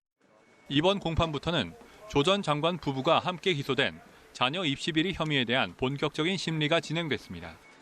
자녀의 인턴 확인서 등을 허위로 발급받아 제출해 고등학교와 대학원의 입학 사정 업무를 방해했다는 게 주된 의혹입니다. 나란히 피고인석에 앉은 조 전 장관 부부는 모든 공소 사실을 강하게 부인했습니다. 조 전 장관 측은 자녀들의 입시 서류가 허위가 아니며 대학원 등의 업무를 방해했다는 혐의가 성립하지 않는다고 주장했습니다. 또 자녀들의 입시 관련 서류가 일부 과장됐더라도 입학 사정에서 중요한 성적이나 졸업 증명서 등이 아닌 이상 입시 방해의 결과를 낳을 위험도 없고 검찰이 조 전 장관과 정 교수가 어떠한 공모를 했는지 구체적으로 밝히지 않고 있다고도 주장했습니다. 재판부는 조 전 장관의 자녀 둘을 포함해 검찰과 조 전 장관 측이 요청한 증인을 모두 채택했습니다. KBS 뉴스 백인성입니다. 전국의 장애인 거주시설엔 장애인 복지법에 따라 학대를 감시하고 신고하는 역할을 맡는 인권지킴이라는 기구가 있습니다. 최근 KBS가 학대 의혹을 보도한 전남 화순의 장애인 거주시설도 예외가 아닌데요. 해당 시설의 인권지킴이, 장애인 폭행 혐의로 기소된 원장의 재판 변호를 맡았던 것으로 확인됐습니다. 김혜린 기자의 보도입니다. 일과 시간 이후엔 장애인들이 방에서 못 나오도록 감금하고 시설 종사자들은 폭행도 서슴지 않았습니다. 전남 화순의 한 장애인 거주시설 CCTV에 촬영된 영상입니다. 장애인 복지법에 따라 이 장애인 거주시설에도 학대와 인권침해 감시 역할을 맡은 인권지킴이단이 운영됐지만 무용지물이었다는 내부 증언이 나왔습니다. 일부 단원들이 변호사도 들어있고 의료계에 종사하는 사람도 들어있고 하지 않고 그냥 시설에서 그냥 온 것처럼 기록을 해서 서류만 비치해 놓은 거죠. 그래서 그렇게 했습니다. 심지어 인권지킴이단이 장애인 시설의 장애인 학대에 눈을 감았다는 비판도 받고 있습니다. 3년 전 원장이 10대 장애인 입소자를 폭행해 재판을 받았는데 이때 원장의 변호인으로 나섰던 인물이 다름 아닌 인권지킴이단의 이름을 올린 변호사였습니다. 학대로부터 피해자를 보호해야 할 인권지킴이단이 폭행 가해자를 옹호했다는 겁니다. 장애인 단체는 이번 사례가 인권지킴이단이 시설과 유착해 제 기능을 못하고 있다는 것을 잘 보여주고 있다고 주장합니다. 지방자치단체에서 준 정보를 가지고 구성을 하게 돼 있거든요. 근데 그게 그렇게 안 돼요. 외부인이라고 할지라도 시설 편을 들 수밖에 없는 사람들. 이렇게 이제 구성이 되죠. 경찰은 학대 의혹이 제기된 해당 장애인 시설에 대해 내사에 들어갔습니다. 전라남도는 학대 행위가 없는지 살펴보기 위해 지역 장애인 거주시설 39곳에 대한 전수조사에 착수했습니다. KBS 뉴스 김혜린입니다. 경찰이 남성 1,300여 명의 알몸 영상을 불법 녹화해 유포하고 판매한 김영준 사건을 검찰로 넘겼습니다. 경찰의 신상 공개 결정으로 피의자 김영준은 어제 처음 카메라 앞에 섰는데 자신의 단독 범행이라고 주장했습니다. 전현우 기자의 보도입니다. 남성들의 알몸 영상을 불법 녹화해 유포하고 판매한 혐의를 받는 29살 김영준. 지난 9일 경찰이 신상 공개를 결정한 뒤 어제 처음으로 카메라 앞에 섰습니다. 혼자 하신 겁니까? 공범 있습니까? 저 혼자 했어요. 범행 동기를 묻는 말에는 죄송하다고만 답했습니다. 영상 녹화 왜 하셨습니까? 피해자분들께 정말 죄송하다는 말씀 드리고 싶고요. 그냥 앞으로 반성하면서 살겠습니다. 호송차를 탈 때까지 마스크는 내리지 않았고 취재진의 다른 질문엔 답하지 않았습니다. 경찰은 아동 청소년의 성보호에 관한 법률 위반 등 5개 혐의를 적용해 김영준 사건을 검찰로 넘겼습니다. 확인된 피해자는 1,300명이 넘고 이 중 39명은 어린이와 청소년이었습니다. 남자 제스친스러울 수 있는 그런 행동을 좀 요구를 합니다. 메시지고 나서 이제 안 오는 것 같으면 또 일주일에 또 다른 계정으로 돌아오고. 김 씨의 범행은 2013년 11월부터 최근까지 8년 가까이 이어졌습니다. 김 씨의 집에선 불법 촬영 영상물 2만 7천여 개가 발견됐습니다. 김 씨는 어린이와 청소년 7명을 자신의 집이나 모텔로 유인한 뒤 유사 성행위를 시키고 이를 촬영한 혐의도 받고 있습니다. 경찰은 김 씨가 범죄 수익을 어디에 썼는지 밝히는데 수사력을 집중하고 있습니다. 또 김 씨가 제작한 영상물을 다시 유포하거나 구매한 사람들도 수사하고 있다고 밝혔습니다. KBS 뉴스 전현우입니다. 오늘부터 매주 토요일 우리 일상의 이야기를 깊이 있는 영상으로 구성한 코너 딥을 마련했습니다. 그 첫 번째 시간인데요. 글을 몰라 어려움을 겪던 어르신들이 난생 처음으로 한글을 배우고 쓴 손글씨가 컴퓨터형 글꼴로 다시 태어났습니다.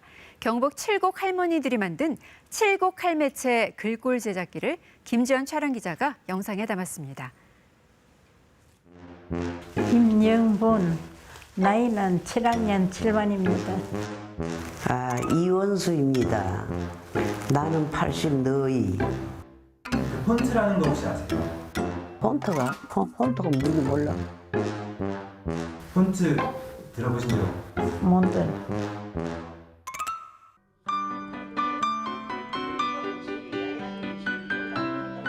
양반이 대구서 대구 가서 구두를 학교 문 앞에도 안 가봤지. 동생들 바깥에 주로는 학교 문 앞에 가봤지.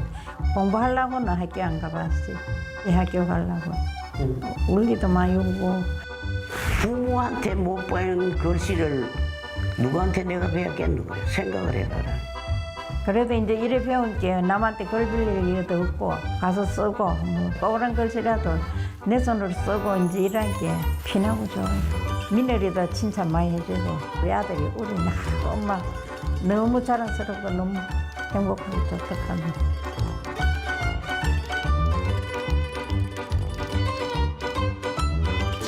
아이고 그래 글쎄 그거 쓰고 글씨 이런 글씨도 못 쓰는 거 영어 써락한 것을 참아 주고도 못 쓰겠더라. 영어도? 그래 영어 써락한 게. 끝까지 글꼴을 다 완성해놓고 난 지금은 할머니들이 굉장히 뿌듯하게 생각을 합니다. 음식 나갈 때 감사의 메시지를 만들었고 주위에 계신 지인분들하고 손님들이 글꼴에 대해서도 묻고 좋은 일 한다고 격려도 해주시고. 안 배우려고 내가 했거든. 인지 글 배우고 얘기하는 싶어요. 그래 한 번 배우고 두 번 배우면 용기가 자꾸 생기더라고. 공부 누구든지 가르치면 더 배우려한다. 죽을 때까지 안 보고 쓰고 안 보고 이루고 그러려고 내 지금 일을 깨물고 있다.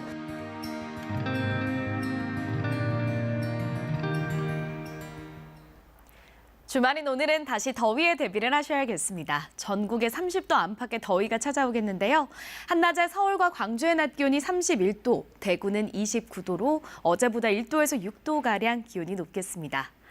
오늘 오전까지는 영남 해안 지역에 비가 조금 내리겠고요. 또 오후부터 저녁 사이 대기가 불안정해지면서 호남 동부 내륙 지역에는 소나기가 지나겠습니다. 일요일인 내일도 전국이 대체로 맑다가 오후에 남부 내륙 지역에는 소나기가 지나는 곳이 있겠습니다. 지금 해안 지역뿐만 아니라 중부 내륙 지역을 중심으로 안개가 무척 짙게 끼어 있습니다. 정읍에는 가시거리가 70m까지 좁혀져 있고요. 천안과 고산, 예산도 가시거리가 매우 짧습니다. 기온이 오르면서 안개는 빠르게 걷히겠고 전국에 맑은 하늘 드러난 뒤 공기도 깨끗하겠습니다. 날씨 전해드렸습니다. 다음 주부터 스포츠와 공연 인원 제한이 완화되고 다음 달부터는 8인 모임도 허용될 것으로 보입니다. 서울 마포와 강동구의 헬스장과 실내 골프 연습장 영업시간이 오늘부터 한 달간 자정까지 연장됩니다. 국민의힘 새 대표의 국회의원 경험이 없는 36살 이준석 후보가 선출됐습니다. 이 대표는 대선 승리가 지상과제라면서 윤석열 전 총장도 일단 8월까지 입당해야 한다는 입장을 밝혔습니다. 미중 외교수장이 전화통화에서 바이든 정부의 대북정책 검토 결과에 대해 논의했습니다. 한반도 비핵화를 위한 양국의 협력에 초점이 맞추어진 것으로 알려졌습니다. 주요 7개국 정상들이 수십 년간 계속된 법인세 인하 경쟁을 멈추기로 의견을 모았다고 미 백악관이 밝혔습니다. 구글과 아마존 등 다국적 기업의 조세 회피 관행에 제동이 걸릴 전망입니다. 현행 사회적 거리 두기 단계가 3주 더 연장됩니다. 백신 접종이 속도를 내고는 있지만 매일 500명대의 확진자가 나오고 있는 상황이기 때문에 아직 방역의 고삐를 풀 때는 아니라고 정부가 판단하고 있는 것 같습니다. 그러면서도 스포츠와 대중음악 공연 같은 일부 문화 활동에 대한 방역 수칙은 완화됐습니다. 감염 위험이 낮다고 평가되기 때문입니다. 이효연 기자가 보도합니다. 관중석의 10%만 입장이 가능한 수도권의 프로야구 경기장. 다음 주부터는 실외 스포츠 경기장의 경우 수도권엔 30%, 비수도권엔 50%까지 입장할 수 있습니다. 마스크 착용은 필수, 좌석을 이동하거나 음식을 먹을 순 없습니다. 각 팀의 경영 사정도 굉장히 악화되어 있었고 저희가 지속적으로 그 관계당국의 관중 확대의 필요성에 대해서 의견을 전달드렸고 좀 더 많은 팬들이 야구장에 찾아오실 수 있게 돼서 100명 이상 모일 수 없었던 대중음악 공연장도 입장 인원이 최대 4,000명까지 늘어납니다. 다만 임시로 좌석을 설치하거나 서서 공연을 보는 것은 제한됩니다. 정부는 이처럼 방역수칙 기준을 일부 완화하면서 현행 조치는 3주 더 연장했습니다. 수도권 2단계, 비수도권의 1.5단계인 거리 두기와 5인 이상 사적 모임 금지, 식당과 카페 등 밤 10시 영업시간 제한은 다음 달 4일까지 적용됩니다. 전남과 경남, 경북에서 시행 중인 거리 두기 개편안의 시범 적용도 연장하면서 강원 지역을 추가했습니다. 다음 달 새로운 거리 두기 적용 전 혼란을 최소화하기 위해 위험이 적다고 판단한 문화, 체육 활동부터 단계를 점차 낮춘 겁니다. 기본 방역수칙 준수를 전제로 새로운 거리두기 체계의 원활한 전환을 위해 단계적으로 참석 가능 인원을 확대하겠습니다. 정부는 이달 말까지 1,300만 명에 대한 1차 접종이 끝나면 고령층 감염과 위중증 환자 발생이 줄 것이라며 그때까지 안정적인 관리가 필요하다고 강조했습니다. KBS 뉴스 이효연입니다. 3주 더 연장된 현행 거리 두기 단계가 끝나면 다음 달부터는 새로운 사회적 거리 두기가 시행됩니다. 정부는 각계의 입장을 들어서 최종 내용을 조율하고 있는데요. 5인 이상 모임 금지가 8인까지 가능해지고 밤 10시까지만 운영을 하던 수도권 식당과 카페도 자정까지 영업을 할 수 있게 될 것으로 보입니다. 이승재 기자가 보도합니다. 수도권에서 5인 이상 사적 모임이 금지된 건 지난해 12월. 6개월이 다 돼갑니다. 코로나19 유행은 억제됐지만 단체 행사가 끊겨 자영업자들의 피해가 컸습니다. 하나도 없다니까. 명동 보세요. 완전 죽음의 도시잖아. 다음 달부터 실시될 새로운 거리두기 개편안에선 방역 기준이 훨씬 완화될 걸로 보입니다. 정부가 낸 초안에 따르면 현재 5개인 거리두기 단계는 4단계로 줄어듭니다. 지금과 같은 확산세라면 새 거리두기 단계에서도 수도권 2단계가 적용되는데 이 경우 현행 4명인 사적 모임은 8명까지 가능해집니다. 밤 10시까지만 운영하던 수도권 식당과 카페, 노래 연습장 등 일부 다중이용시설은 자정까지 열 수 있습니다. 아예 문을 닫았던 수도권 유흥시설도 영업이 허용될 전망입니다. 늦게 움직이신 분들이 오실 거고 매출이 나아질 거라고 기대를 하고 있죠.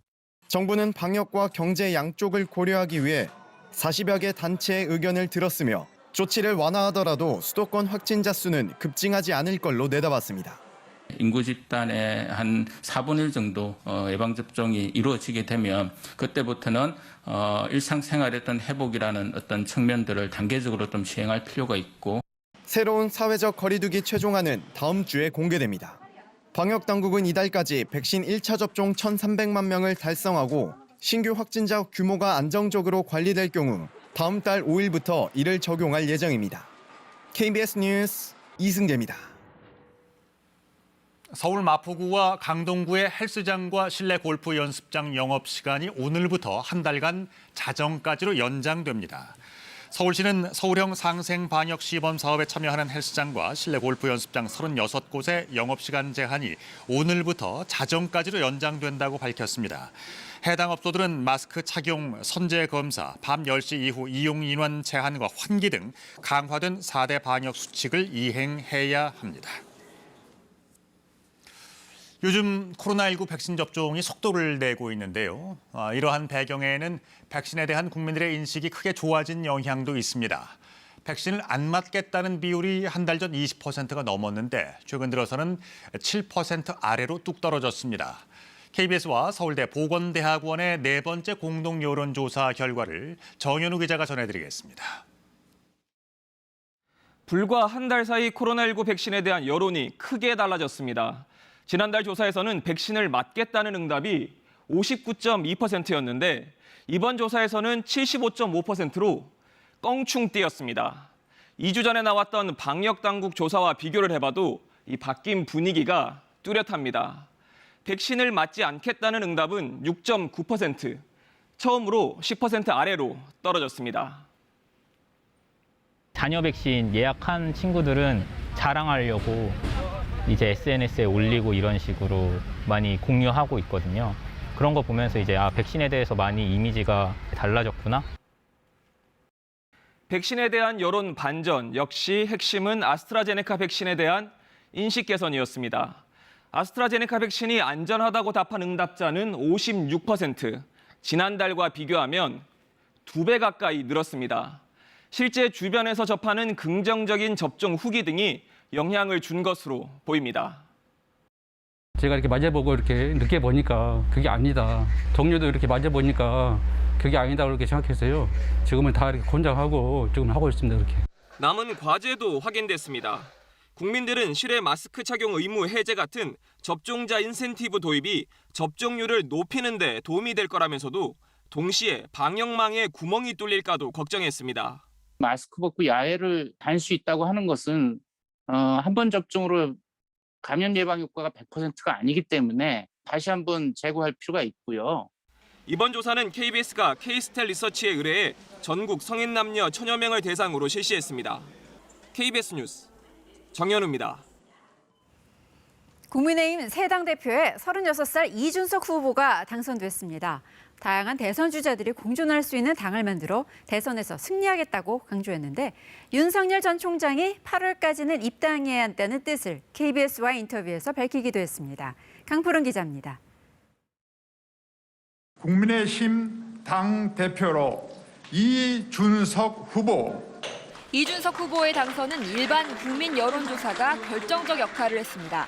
비중이 큰 당원 투표에선 나경원 후보에 뒤지고도 여론조사에서 60% 가까운 몰표를 받아 결과를 뒤집었습니다. 변화해야 정권 교체를 이룰 수 있다는 보수 지지층의 전략적 투표가 효과를 거둔 걸로 분석됩니다. 우리는 바뀌어서 승리할 겁니다. 세상을 바꾸는 과정에 동참해서 관성과 고정관념을 깨주십시오. 그러면 세상은 바뀔 것입니다. 이 대표는 정권 교체는 지상 과제라면서 당 밖의 주자들에게 문을 활짝 열겠다고 했는데 다양한 대선 주자가 공존할 수 있게 하겠다고 했습니다. 특히 어젯밤 KBS 9시 뉴스에 출연해서는 윤석열 전 총장이 입당할 첫 번째 시한으로는 8월을 제시하기도 했습니다. 제가 첫 번째 정류장, 두 번째 정류장 이런 언급을 하면서 노선버스 이야기를 했는데요. 네. 제가 생각하는 첫 번째 정류장은 8월 중순과 말경이 되지 않을까 싶습니다. 최고위원은 조수진, 배현진, 김재원, 정미경 후보가 당선됐습니다. 여성 배려 차원이던 여성 할당제가 불필요한 결과였습니다. 청년 최고위원은 90년생 김용태 후보가 뽑혔습니다. 당 지도부 평균 나이는 47살, 황교안 체제 때보다 10살이 젊어졌습니다. 헌정사에서 원내 교섭단체를 이룬 정당의 대표로 30대가 된 것은 이번이 처음입니다. KBS 뉴스 강푸른입니다. 변화, 쇄신, 혁신, 30대 국민의힘 당대표를 맡게 된 정치권에서 어제 하루 가장 많이 나온 말들입니다. 이준석발 변화의 바람을 정치권 전반에 대한 변화역으로 인식하는 분위기인데요. 민주당에선 새로운 정치 미래를 함께 만들기를 기대한다면서도 내심 긴장하는 모습도 엿보입니다. 이어서 안다은 기자입니다.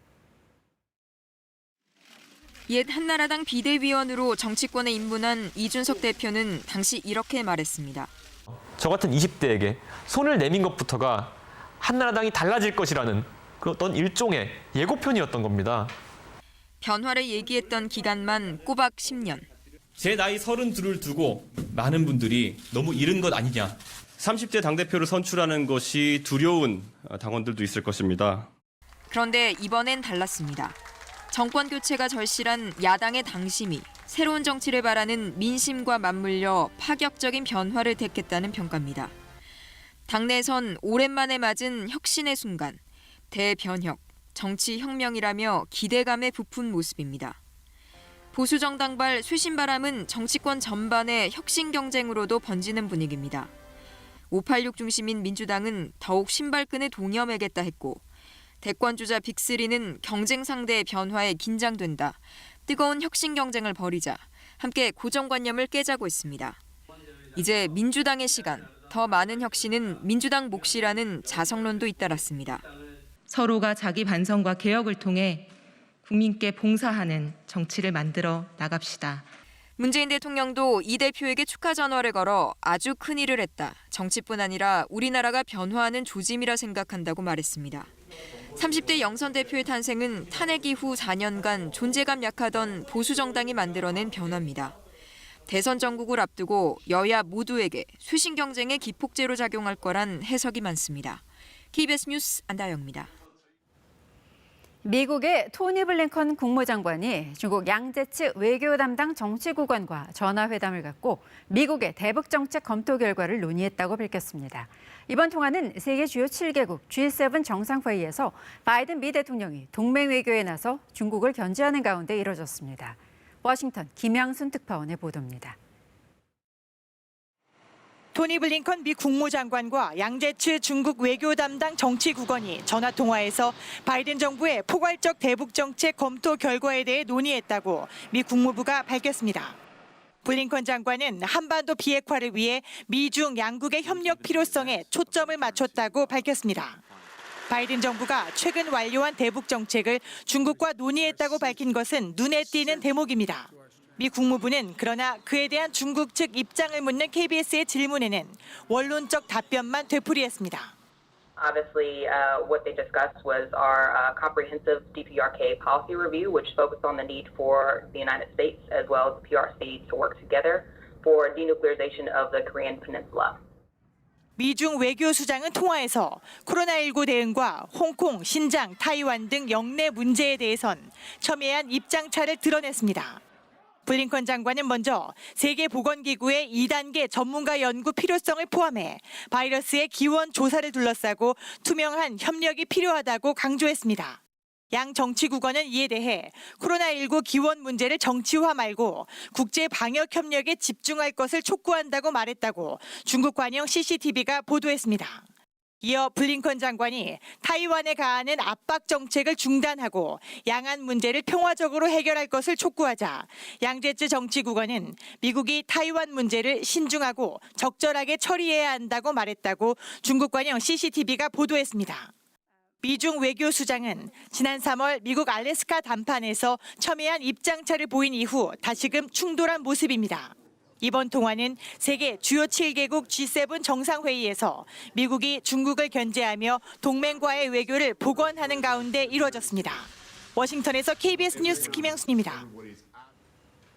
맥도날드 보안 시스템이 해킹당해 한국과 타이완, 미국의 고객과 직원 정보가 새나갔다고 월스트리트저널이 보도했습니다.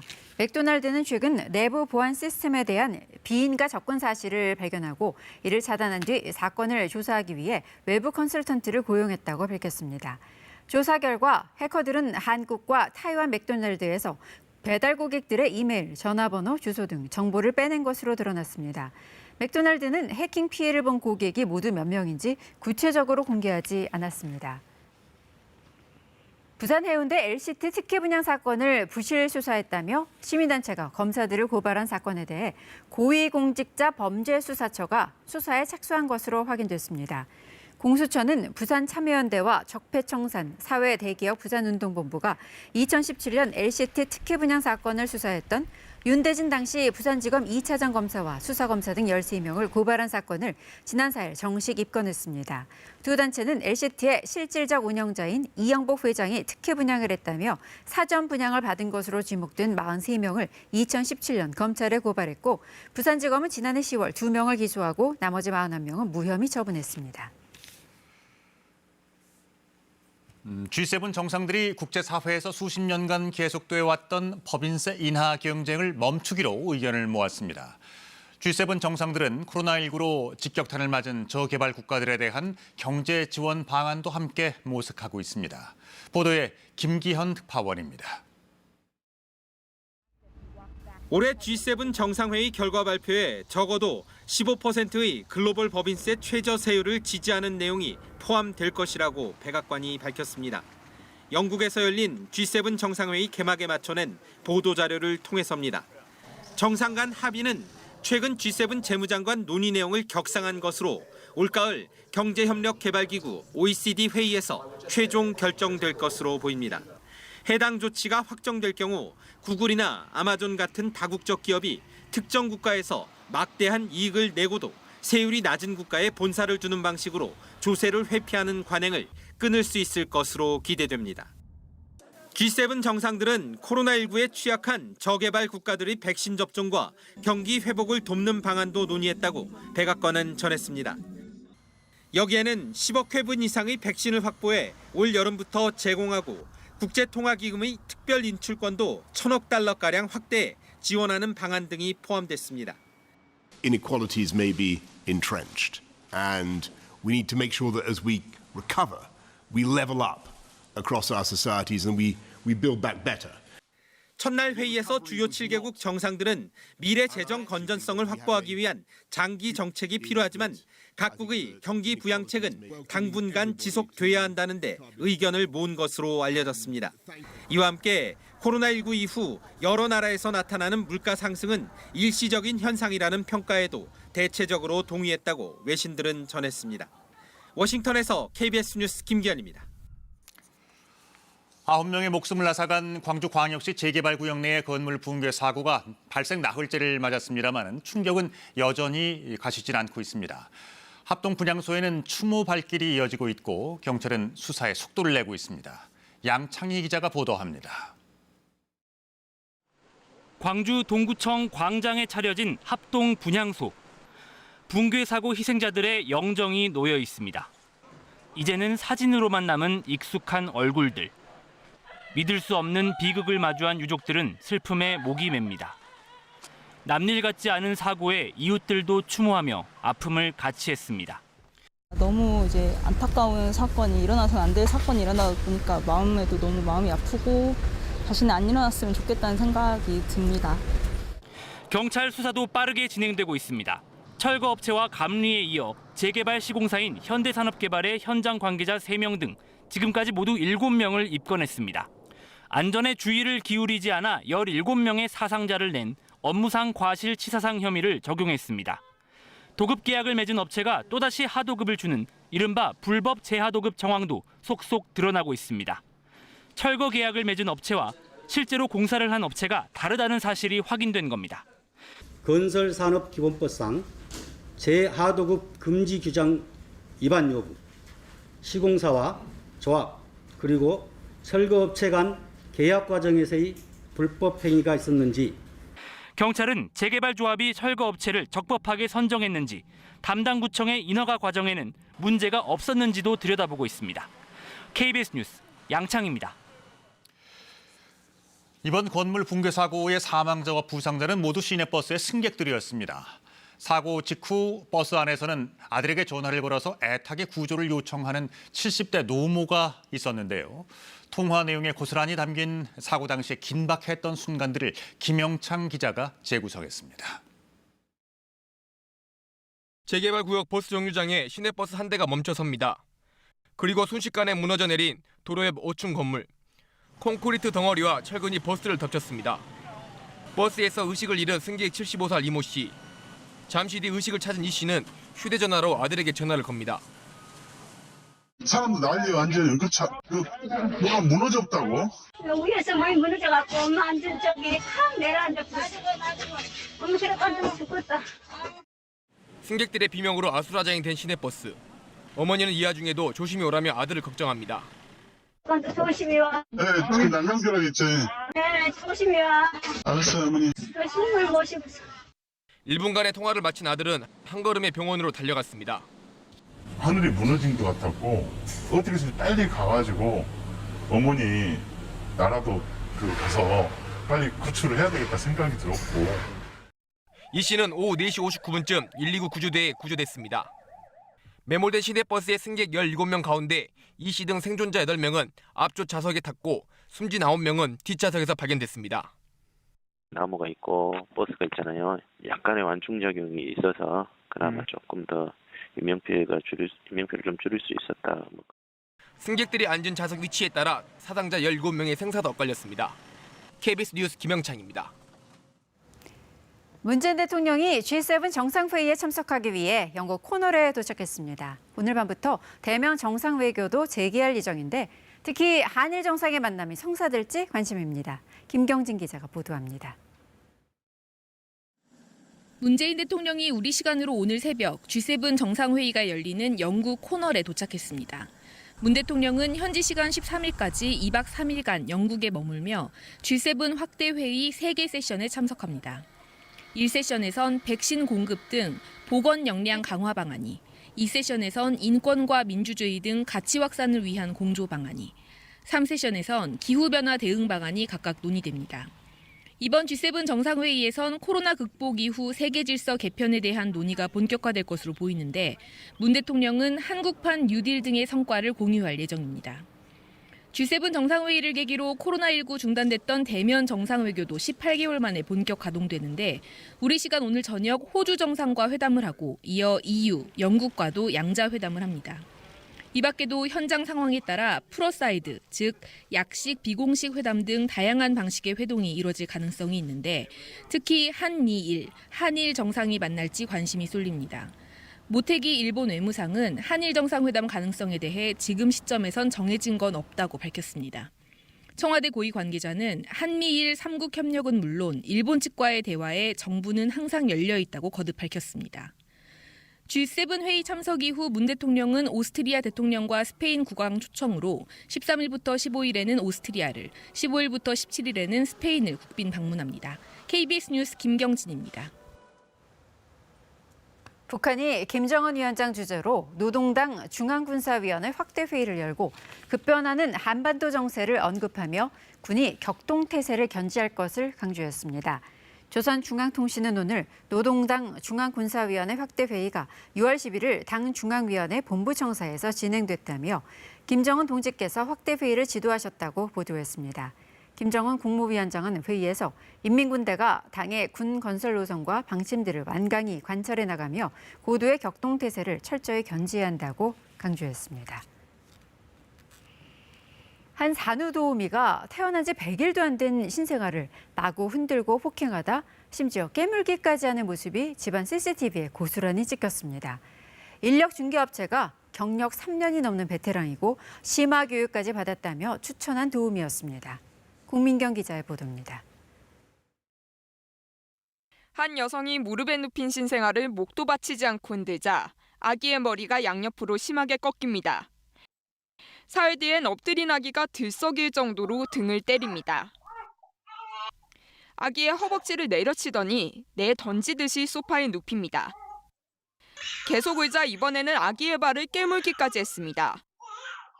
생후 100일도 안 된 신생아를 학대하는 정황이 집안 CCTV에 잡힌 겁니다. 정밀 검사 결과 의사는 외상으로 인한 뇌출혈이 우려된다고 말했습니다. 짱이 무너지죠. 피가 거꾸로 솟는 기분이에요. 또 못 가놓는 애를 일부러 머리를 흔든다는 거는 사람이라면 할 수 없을 것 같아요. 인력 중개업체는 이 산후도우미의 경력이 3년 이상이고 이용자 평점도 90점이 넘는다며 심화 교육을 수료했다고 추천했습니다. 부모는 이 말을 믿고 한 달에 250만 원을 냈습니다. 본인이 어디 가면 VIP 요금을 받고 한다. 본인이 굉장히 베테랑이고 만족도가 높은 사람이라는 걸 강조했죠. 산후도우미는 문자 메시지를 보내 사과했고 인력중개업체는 이 도우미와의 계약을 해지하기로 했습니다. 현행법상 60시간만 교육받으면 누구나 산후도우미가 될 수 있는데 재교육은 해마다 8시간에 불과합니다. 대부분 연세가 좀 있으신 분들이 하실 거 아니에요. 뭐 40대든 50대든 본인의 그 경험했던 양육 방식으로 지금의 기준을 대면 다 아동 학대나 방임인 것들이 굉장히 많거든요. 경찰은 피해 아동의 부모에게서 신고를 접수해 본격적인 수사에 착수했습니다. KBS 뉴스 공민경입니다. 뇌출혈로 병원에 이송된 5살 남자아이에게서 학대를 당한 정황이 발견돼 경찰이 친모와 동거남을 체포했습니다. 이들은 처음엔 학대 혐의를 부인하다 일부 인정하는 것으로 태도를 바꿨는데 이미 지난해 아이를 혼내던 친모를 이웃이 신고해 경찰이 출동한 적이 있는 것으로 드러났습니다. 신지원 기자입니다. 인천시 남동구의 한 다세대 주택. 그제 오후 1시쯤 이곳에서 5살 남자아이가 머리 등을 크게 다쳐 의식불명 상태에 빠졌습니다. 병원으로 옮겨진 아이의 상태를 관찰하던 의료진은 아이의 양쪽 볼과 이마에서 멍자국 등 학대를 당한 정황을 발견하고 경찰에 신고했습니다. 경찰은 아동학대 중상해 혐의로 28살 친모 A씨와 동거남 28살 B씨를 체포해 조사 중입니다. 동거남 B씨는 목말을 태워주며 놀다가 실수로 떨어뜨려서 다쳤다며 학대 혐의를 부인하다가 현재 아이를 다치게 한 혐의 등을 인정하는 것으로 전해졌습니다. 친모는 사건 당시 외출 중이었던 것으로 조사됐습니다. 뇌출혈 증상을 보인 아이는 수술을 받았으며 아직 의식을 완전히 되찾지 못한 채 중환자실에서 치료 중입니다. 그런데 앞서 지난해 9월 아들을 혼내던 친모를 이웃 주민이 112에 신고한 사실이 드러났습니다. 당시 출동한 경찰과 아동보호 전문기관은 신체적 학대 정황은 발견하지 못해 정서적 학대 사례로 관리해왔다고 말했습니다. 신체에 무대응이 있는 건 아니고 엄마가 아이한테 큰 소리 치고 이러는 게 정서적 학대에 부분이 우려된다는 취지로 그냥 사례 관리를 했던 걸로 알고 있어요. 친모는 전 남편과의 사이에서 낳은 아들과 함께 2인 기초생활수급과정으로 분류돼 생계급여 등을 지원받아왔습니다. 경찰은 정확한 범행 동기 등을 추가 조사한 뒤 친모와 동거남에 대해 구속영장을 신청할 계획입니다. KBS 뉴스 신지원입니다. 성추행과 2차 피해에 시달리다 극단적 선택을 한 고 이중사의 남편 측이 이중사와 나눴던 SNS 문자 메시지를 저희 취재진에게 보내왔습니다. 이중사가 겪은 심적 고통이 고스란히 드러나 있는데 이중사는 잠자는 법을 잊어버렸다고 할 정도로 극심한 불면증에 시달렸던 것으로 보입니다. 국방부 검찰단은 이르면 오늘 2차 가해 혐의를 받는 부대 상관들의 구속영장을 청구할 예정입니다. 홍진아 기자가 보도합니다. 이중사는 성추행 피해 신고 뒤 열흘쯤부터 불면증을 호소했습니다. 약을 먹었는데도 잠이 안 온다며 지금의 남편인 당시 남자친구에게 거듭 이야기합니다. 하지만 보호받기는커녕 회유와 종용이 이어졌고 상관이 남편을 불러 합의를 종용한 날 이중사는 곱씹을수록 기분이 더러워진다. 오늘 일 때문에 더 우울해졌다며 털어놨습니다. 2차 피해 속에 휴직을 고민한 심경도 나옵니다. 아무개만 아니면 출근했을 것 같은데 용기가 안 난다며 뭐라고 말했을지 무섭다. 나를 얕볼 것 같다며 두려움을 호소합니다. 부대 전출 문제로 고민하던 4월 하순부턴 극심한 정신적 스트레스에 시달려야 했습니다. 지난주 남은 약으로 잤는데 먹어도 잠이 안 온다. 자꾸 자다 깨다 무서운 꿈을 꿨다고 하소연했습니다. 남편은 사랑한다는 말을 거듭하며 이중사를 위로했습니다. 하지만 사건 수사는 여전히 더디기만 했습니다. 이중사의 남편은 국선 변호사가 개인적인 이유로 검찰 조사 동행이 어렵다고 하자 민간 변호사 선임을 제안했지만 이중사는 경제적으로 부담된다며 새로 선임되는 국선 변호사와 말을 잘 해보겠다고 답했습니다. 새 부대로 가기 이틀 전, 몸은 피곤한데 머리가 잠이 안 온다. 잠을 어떻게 자는지 까먹은 것 같다고 이중사는 눈물로 고통을 호소했습니다. 그리고 일주일 뒤 결국 생을 마감했습니다. 국방부 검찰단은 이르면 오늘 2차 가해 혐의를 받는 노 상사와 노 준이에 대해 구속영장을 청구할 예정입니다. KBS 뉴스 홍진아입니다. 프란치스코 교황이 현지 시간으로 11일 교황청 성직자성 장관에 한국 천주교 대전교구 교구장인 유흥식 라자로 주교를 임명했다고 교황청이 밝혔습니다. 교황은 또 유주교에게 대주교 칭호를 부여했습니다. 교황청 역사상 한국인 성직자가 이 같은 수준의 고위직에 임명된 것은 처음입니다. 역대 교황청 장관들이 대부분 추기경으로 임기를 마친 만큼 유 대주교가 추기경에 서임될 가능성이 높아졌다는 관측도 나오고 있습니다.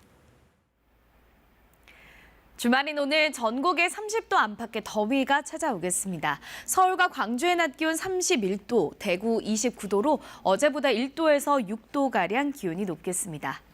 오늘 오전까지 영남 해안 지역에는 비가 내리다 그치겠고요. 오후부터 저녁 사이 호남 동부 내륙 지역에는 소나기가 살짝 지나겠습니다. 일요일인 내일도 전국이 대체로 맑겠고 30도 안팎의 더위는 계속되겠습니다. 내일도 오후에 남부 내륙 지역을 중심으로는 소나기가 지나겠습니다. 지금 해안 지역뿐만 아니라 중부 내륙 지역을 중심으로도 안개가 짙게 끼어 있습니다.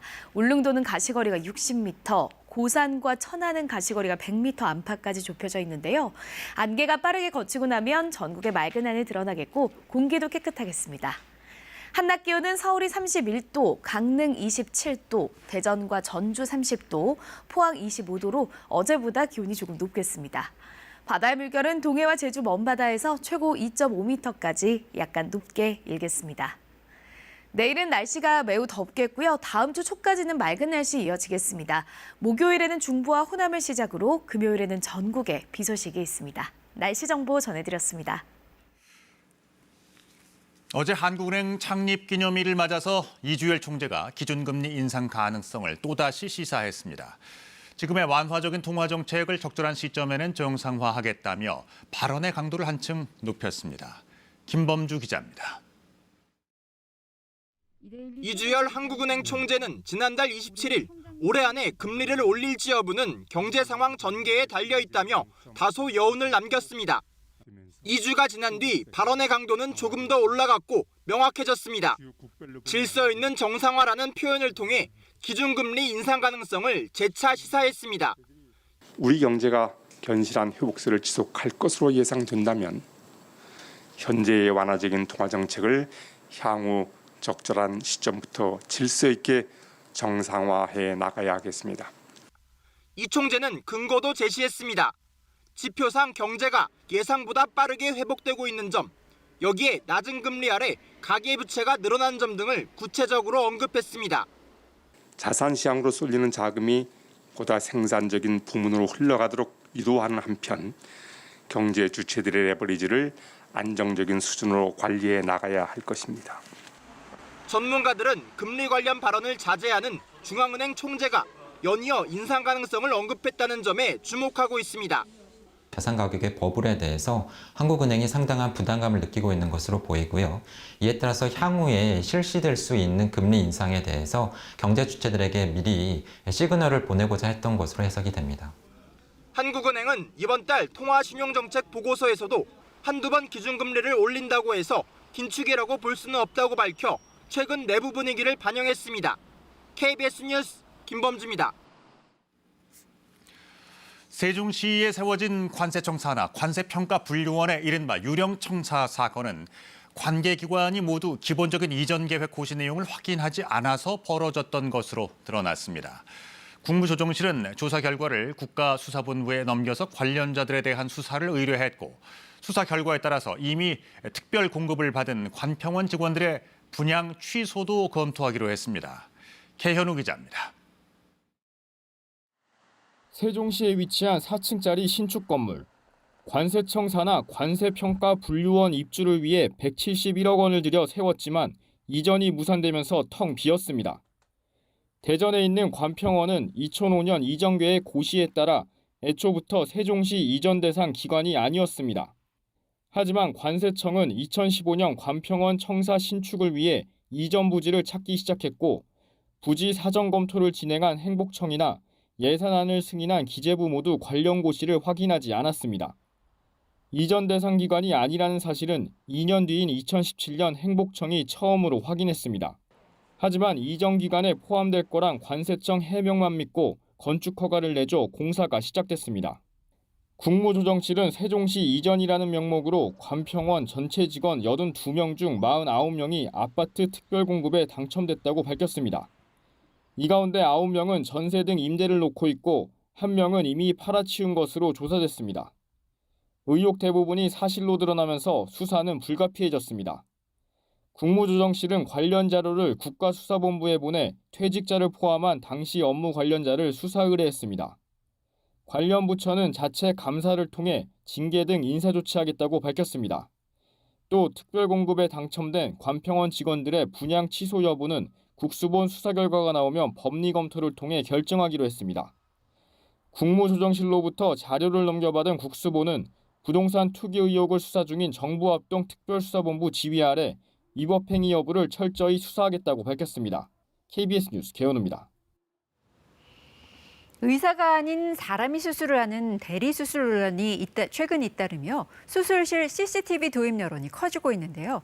한 민간병원이 자발적으로 CCTV 설치에 나서는 등 변화 움직임도 있지만 이를 의무화하는 법 개정은 수년째 제자리입니다. 일부 의료계의 반발 속에 이번에는 달라질 것인지 우한솔 기자가 취재했습니다. 한 민간 병원에서 70대 노인의 어깨 관절 수술이 진행 중입니다. 보호자는 화면을 통해 수술 장면을 실시간으로 지켜봅니다. 그냥 막연하게 바깥에 있었으면 되게 불안했을 것 같아요. 영상이라도 좀 보니까 좀 불안한 거는 좀 사실 좀 덜했던 것 같습니다. 이 병원은 수술실 6곳 모두에 CCTV를 설치하고 녹화 영상을 한 달간 보관합니다. 보호자가 수술 장면을 직접 시청할 수 있는 공간도 마련됐습니다. 통상적인 치료 과정 자체에 대해서도 대리 수술 등 걱정하는 분들이 많이 있습니다. 이에 지역 주민들의 신뢰 회복을 위해서 공공병원에선 경기도 의료원이 가장 먼저 수술실 CCTV를 설치해 운영 중입니다.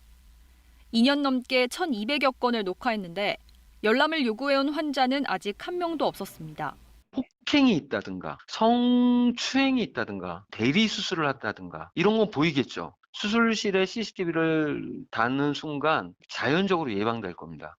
의사협회는 의사들이 위험한 수술을 기피할 거라며 CCTV 설치 의무와 같은 감시나 통제보다는 자율적인 예방이 중요하다는 입장입니다. 소극적인 방어 진료를 야기함으로써 환자들에게 치명적인 피해를 입을 수 있고 개인정보 유출 위험을 관리하기 위해 큰 사회적 비용이 소요되므로 수술실 CCTV 도입을 위한 의료법 개정안은 6년째 처리되지 못하고 있습니다. 이달 말 법안 심사 소위에서 논의가 재개될 예정인데 내부에 설치하는 것과 관련해서는 이견이 있는 것으로 알려졌습니다. KBS 뉴스 우한솔입니다. 어제 인권위에서 차별과 혐오 금지를 주제로 각국 대사들을 초청해 간담회를 열었습니다. 이미 차별금지법을 도입한 인권 선진국들의 사례를 서로 공유하는 자리였는데요. 지난 4월 부인의 폭행 사건으로 논란을 일으킨 벨기에 대사도 참석했습니다. 박찬 기자가 보도합니다. 국가인권위원회가 주최한 차별과 혐오 금지 간담회. 차별금지법이나 평등법을 제정한 나라들의 대사들을 초청했습니다. 그 사회의 인권 신장에 얼마나 큰 영향을 주는 좋은 법인지 사실은 이런 것들을 경험을 나누는 자리로 마련을 했고 한국은 2007년부터 7차례에 걸쳐 차별금지법 제정을 추진했지만 번번이 무산됐습니다. 지난해 다시 법안이 발의됐고 차별금지법을 제정해달라는 국민동의 청원에도 8만 명 넘게 동의했습니다. 간담회에선 피터 레스꾸이의 벨기에 대사가 눈길을 끌었습니다. 부인의 폭행 논란 이후 2달여 만에 공식 석상에 나왔습니다. 레스꾸이의 대사는 벨기에가 혐오 범죄에 대해 어떻게 대응하는지 설명한 뒤 한국도 입법 이후에 대응 계획을 미리 세워야 한다고 조언했습니다. 회의에 앞서 만난 레스꾸이의 대사는 논란이 된 부인 폭행 사건에 대해선 할 말이 없다고 밝혔습니다. Once I'm retired, I can say everything, but since I'm still in function, it's for our ministry to communicate about this. 폭행은 용납할 수 없는 일이고 대사 부인이 피해자에게 사과했다는 지난달 벨기에 대사관의 입장이 전부라는 겁니다. 벨기에 대사 부인은 지난달 폭행 혐의로 경찰 조사를 받았지만 면책 특권에 따라 재판을 받지 않겠다는 뜻을 경찰에 전했습니다. 벨기에의 조기 이임 조치에 따라 레스꾸이의 대사는 이달 안에 본국으로 돌아갈 예정입니다. KBS 뉴스 박찬희입니다. 경기도 시흥에 사는 한 80대 할머니가 평생 광주리 장사와 막노동으로 힘들게 모은 전 재산 1억 원을 기부했습니다. 초등학교도 다니지 못한 할머니는 못 배운 것이 한이라며 장애가 있는 청소년들을 위해서 써달라고 당부했습니다. 보도에 박재우 기자입니다. 13평형 연립주택에 혼자 사는 83살 이옥순 할머니. 광주리 장사와 공사장 막노동까지 평생 안 해본 일이 없다는 할머니는 다리를 절단할 위기를 겪는 등 온몸이 상처투성입니다.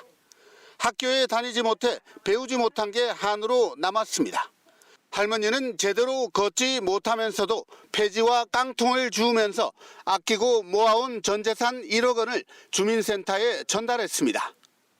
장애자들하고 꿈나무들 부모 없이 불쌍하게 큰 사람들 도와줘서 내 이제 큰 사람 된 거를.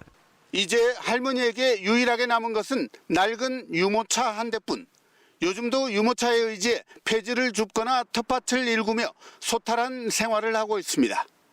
어려운 가정 형편 때문에 힘들게 성장해온 할머니의 자녀들도 어머니의 결정을 응원하고 있습니다. 안 드시고 안 입으시고 아끼셔가지고 마지막에 또 뭐 저렇게 좋은 곳에 쓰신다고 하니까 나중에 또 본받아야죠. 주민센터에서는 할머니의 뜻에 따라 1억 원을 시흥시 1% 복지재단을 통해 지정 기탁했습니다. 자라나는 청소년들을 위해서 써달라고 말씀을 하셨기 때문에 1% 복지재단과 함께 그 돈을 뜻있게 사용하도록 하겠습니다. 할머니는 평생 힘들게 일해왔지만 장애 학생들에게 조금이라도 도움이 되면 여한이 없겠다고 말합니다. KBS 뉴스 박재우입니다. 지난해 중국의 누리꾼들이 우리 한복을 두고 명나라의 의상을 한국에 빼앗으려 한다고 주장하는 일이 있었는데요. 우리 문화유산 한복의 아름다움을 알리는 영상 광고가 뉴욕 타임스퀘어를 시작으로 해외 주요 국가에서 선보입니다. 유동혁 기자입니다. 세계문화유산 창덕궁에서 한복을 입고 시간여행을 떠나는 주인공. 한복 차림의 세계인들과 궁궐 곳곳에서 만납니다. 뉴욕 타임스퀘어 전광판에 등장한 이 영상은 한국 홍보 전문가 서경덕 교수가 문화재청, 한국문화재재단과 함께 제작한 한복 홍보 영상입니다. 중국의 새로운 동북공정을 잘 역용하는 게 저는 중요하다는 생각이 들었습니다. 그래서 이번 기회를 좋은 계기로 삼아서 우리의 전통 문화를 전 세계인들에게 널리 알릴 수 있는 그런 일로 확장해서 진행해 보도록 하겠습니다. 세계적인 한복 디자이너 김영진 씨가 현대적으로 재해석한 조선 왕실의 한복이 궁궐과 어우러졌습니다. 공주가 이 코로나 시대가 종식이 돼서 해외의 공주들을 초청해서 연애를 갖는 아주 즐거운 상상으로 출발을 했습니다. 한국을 찾게 될 해외 관광객들에게 우리 문화유산을 주제로 한 다양한 콘텐츠를 제공하겠다는 게 문화재청의 계획입니다. 관광 산업에 많은 활력을 불어일으키고 세계인들을 끌어들이는 매력적인 콘텐츠를 만들어가도록 적극 노력하겠습니다. 우리 한복의 아름다움을 담은 광고는 미국을 시작으로 영국과 태국, 호주, 남아공에도 소개될 예정입니다. KBS 뉴스 유동엽입니다. 이어서 한국도로공사 연결해서 주말 아침 교통 상황 알아보겠습니다. 부지런히 채비하신 분들이 많은가 봅니다. 오전 7시를 기해 정체 구간들이 늘기 시작하는데요. 오늘 정오 무렵에 정체가 최대치에 달할 것으로 보이고 고속도로에서는 혼잡 수준의 정체가 이어지겠습니다. 경기권 곳곳으로 정체가 길어지기 시작합니다. 서해안선 목포 방면으론 비봉 일대 주춤했다가 팔탄과 화성휴게소, 다시 한번 서평택과 서해대교 사이로 혼잡이 이어지고요. 경부선 부산 방면으론 경기권인 수원신갈이나 또 남사 중심으로 서서히 교통량이 집중되기 시작합니다. 오늘 충청권을 지나는 논산 천안선의 정체가 다소 빠르게 시작됐습니다. 논산 쪽으로 남풍새와 차량터널 사이 혼잡이 이어지고요. 영동고속도로 외곽 쪽으로는 마성터널부터 막히기 시작하는데 양지 지나서는 상황이 아직은 괜찮습니다. 수도권 제일순환선 경기동 쪽은 판교 방면으로 강일 부근 막히는 상황입니다. 전좌석 안전띠 착용 잘해주시고요. 고속도로 교통방송이었습니다.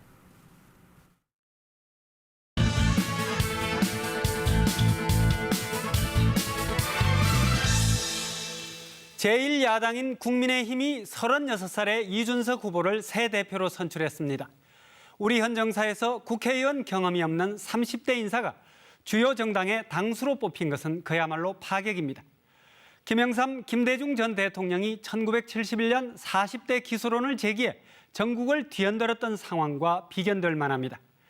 이 대표가 신호탄을 쏘아올린 세대 교체와 변화의 불길은 정치권 전반으로 확산될 조짐을 보이고 있습니다. 이준석 대표의 당선에는 일반 선거인단 투표가 큰 역할을 했습니다.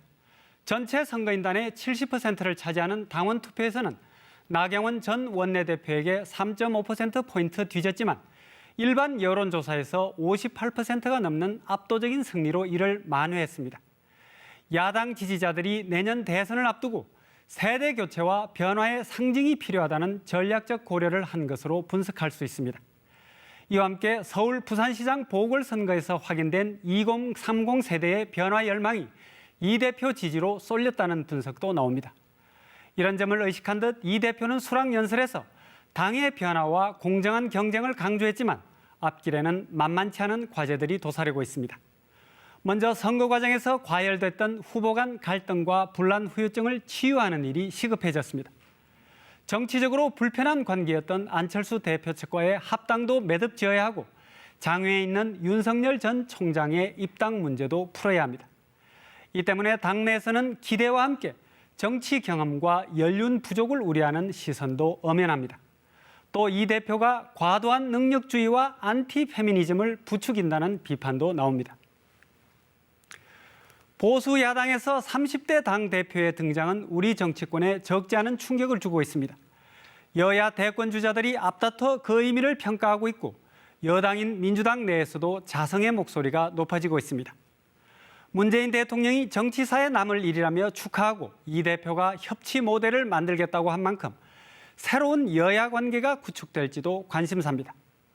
이준석 대표의 선출이 정치권 전체의 쇄신 경쟁으로 이어지길 국민들은 기대하고 있습니다.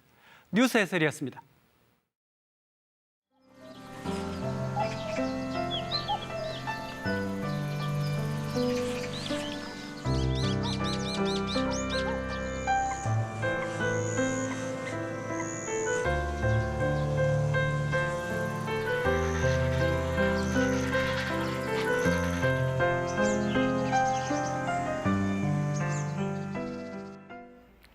주말인 오늘 옷차림 가볍게 하셔도 되겠습니다. 다시 30도 안팎의 더위가 찾아오겠는데요. 서울과 광주의 낮 기온 31도, 대구 29도로 어제보다 1도에서 6도가량 기온이 껑충 뛰어오르겠습니다. 오늘 대체로 맑다가 호남 동부 내륙 지역에는 오후부터 저녁 사이 소나기가 5mm 안팎으로 적게 지나겠고요. 오전까지 영남 해안 지역에는 비가 내리는 곳이 있겠습니다. 일요일인 내일도 전국이 맑은 가운데 30도 안팎의 더위는 계속되겠습니다. 또 오후에 남부 내륙 지역에는 소나기 소식이 들어 있습니다. 비가 내리면서 대기가 습한 데다가 밤사이 기온이 떨어지면서 내륙 지역으로는 안개가 짙게 끼어 있습니다. 또 해안가로는 바다 안개가 유입되면서 가시거리가 매우 짧은데요. 고산과 천안, 가시거리가 100m 안팎까지 좁혀져 있습니다. 기온이 오르면서 안개는 빠르게 걷히겠고요. 오늘 미세먼지 농도는 좋음에서 보통 수준으로 공기도 깨끗하겠습니다. 현재 기온은 어제 아침보다 조금 높습니다. 한낮에는 서울이 31도, 강릉 27도, 대전과 전주가 30도, 대구 29도로 어제보다 기온이 높겠습니다. 바다의 물결은 동해상과 제주 먼바다에서 최고 2.5m까지 약간 높게 일겠고요. 모든 해상에는 안개가 짙게 끼겠습니다. 내일은 30도 안팎의 더위가 이어지겠고요. 다음 주 초까지는 맑은 날씨가 이어지다가 목요일에는 중부와 호남을 시작으로 금요일에는 전국에 비가 내리겠습니다. 날씨 정보 전해드렸습니다. 토요일 아침 KBS 뉴스광장 마칩니다. 안전하고 기분 좋은 주말 보내시기 바랍니다. 고맙습니다.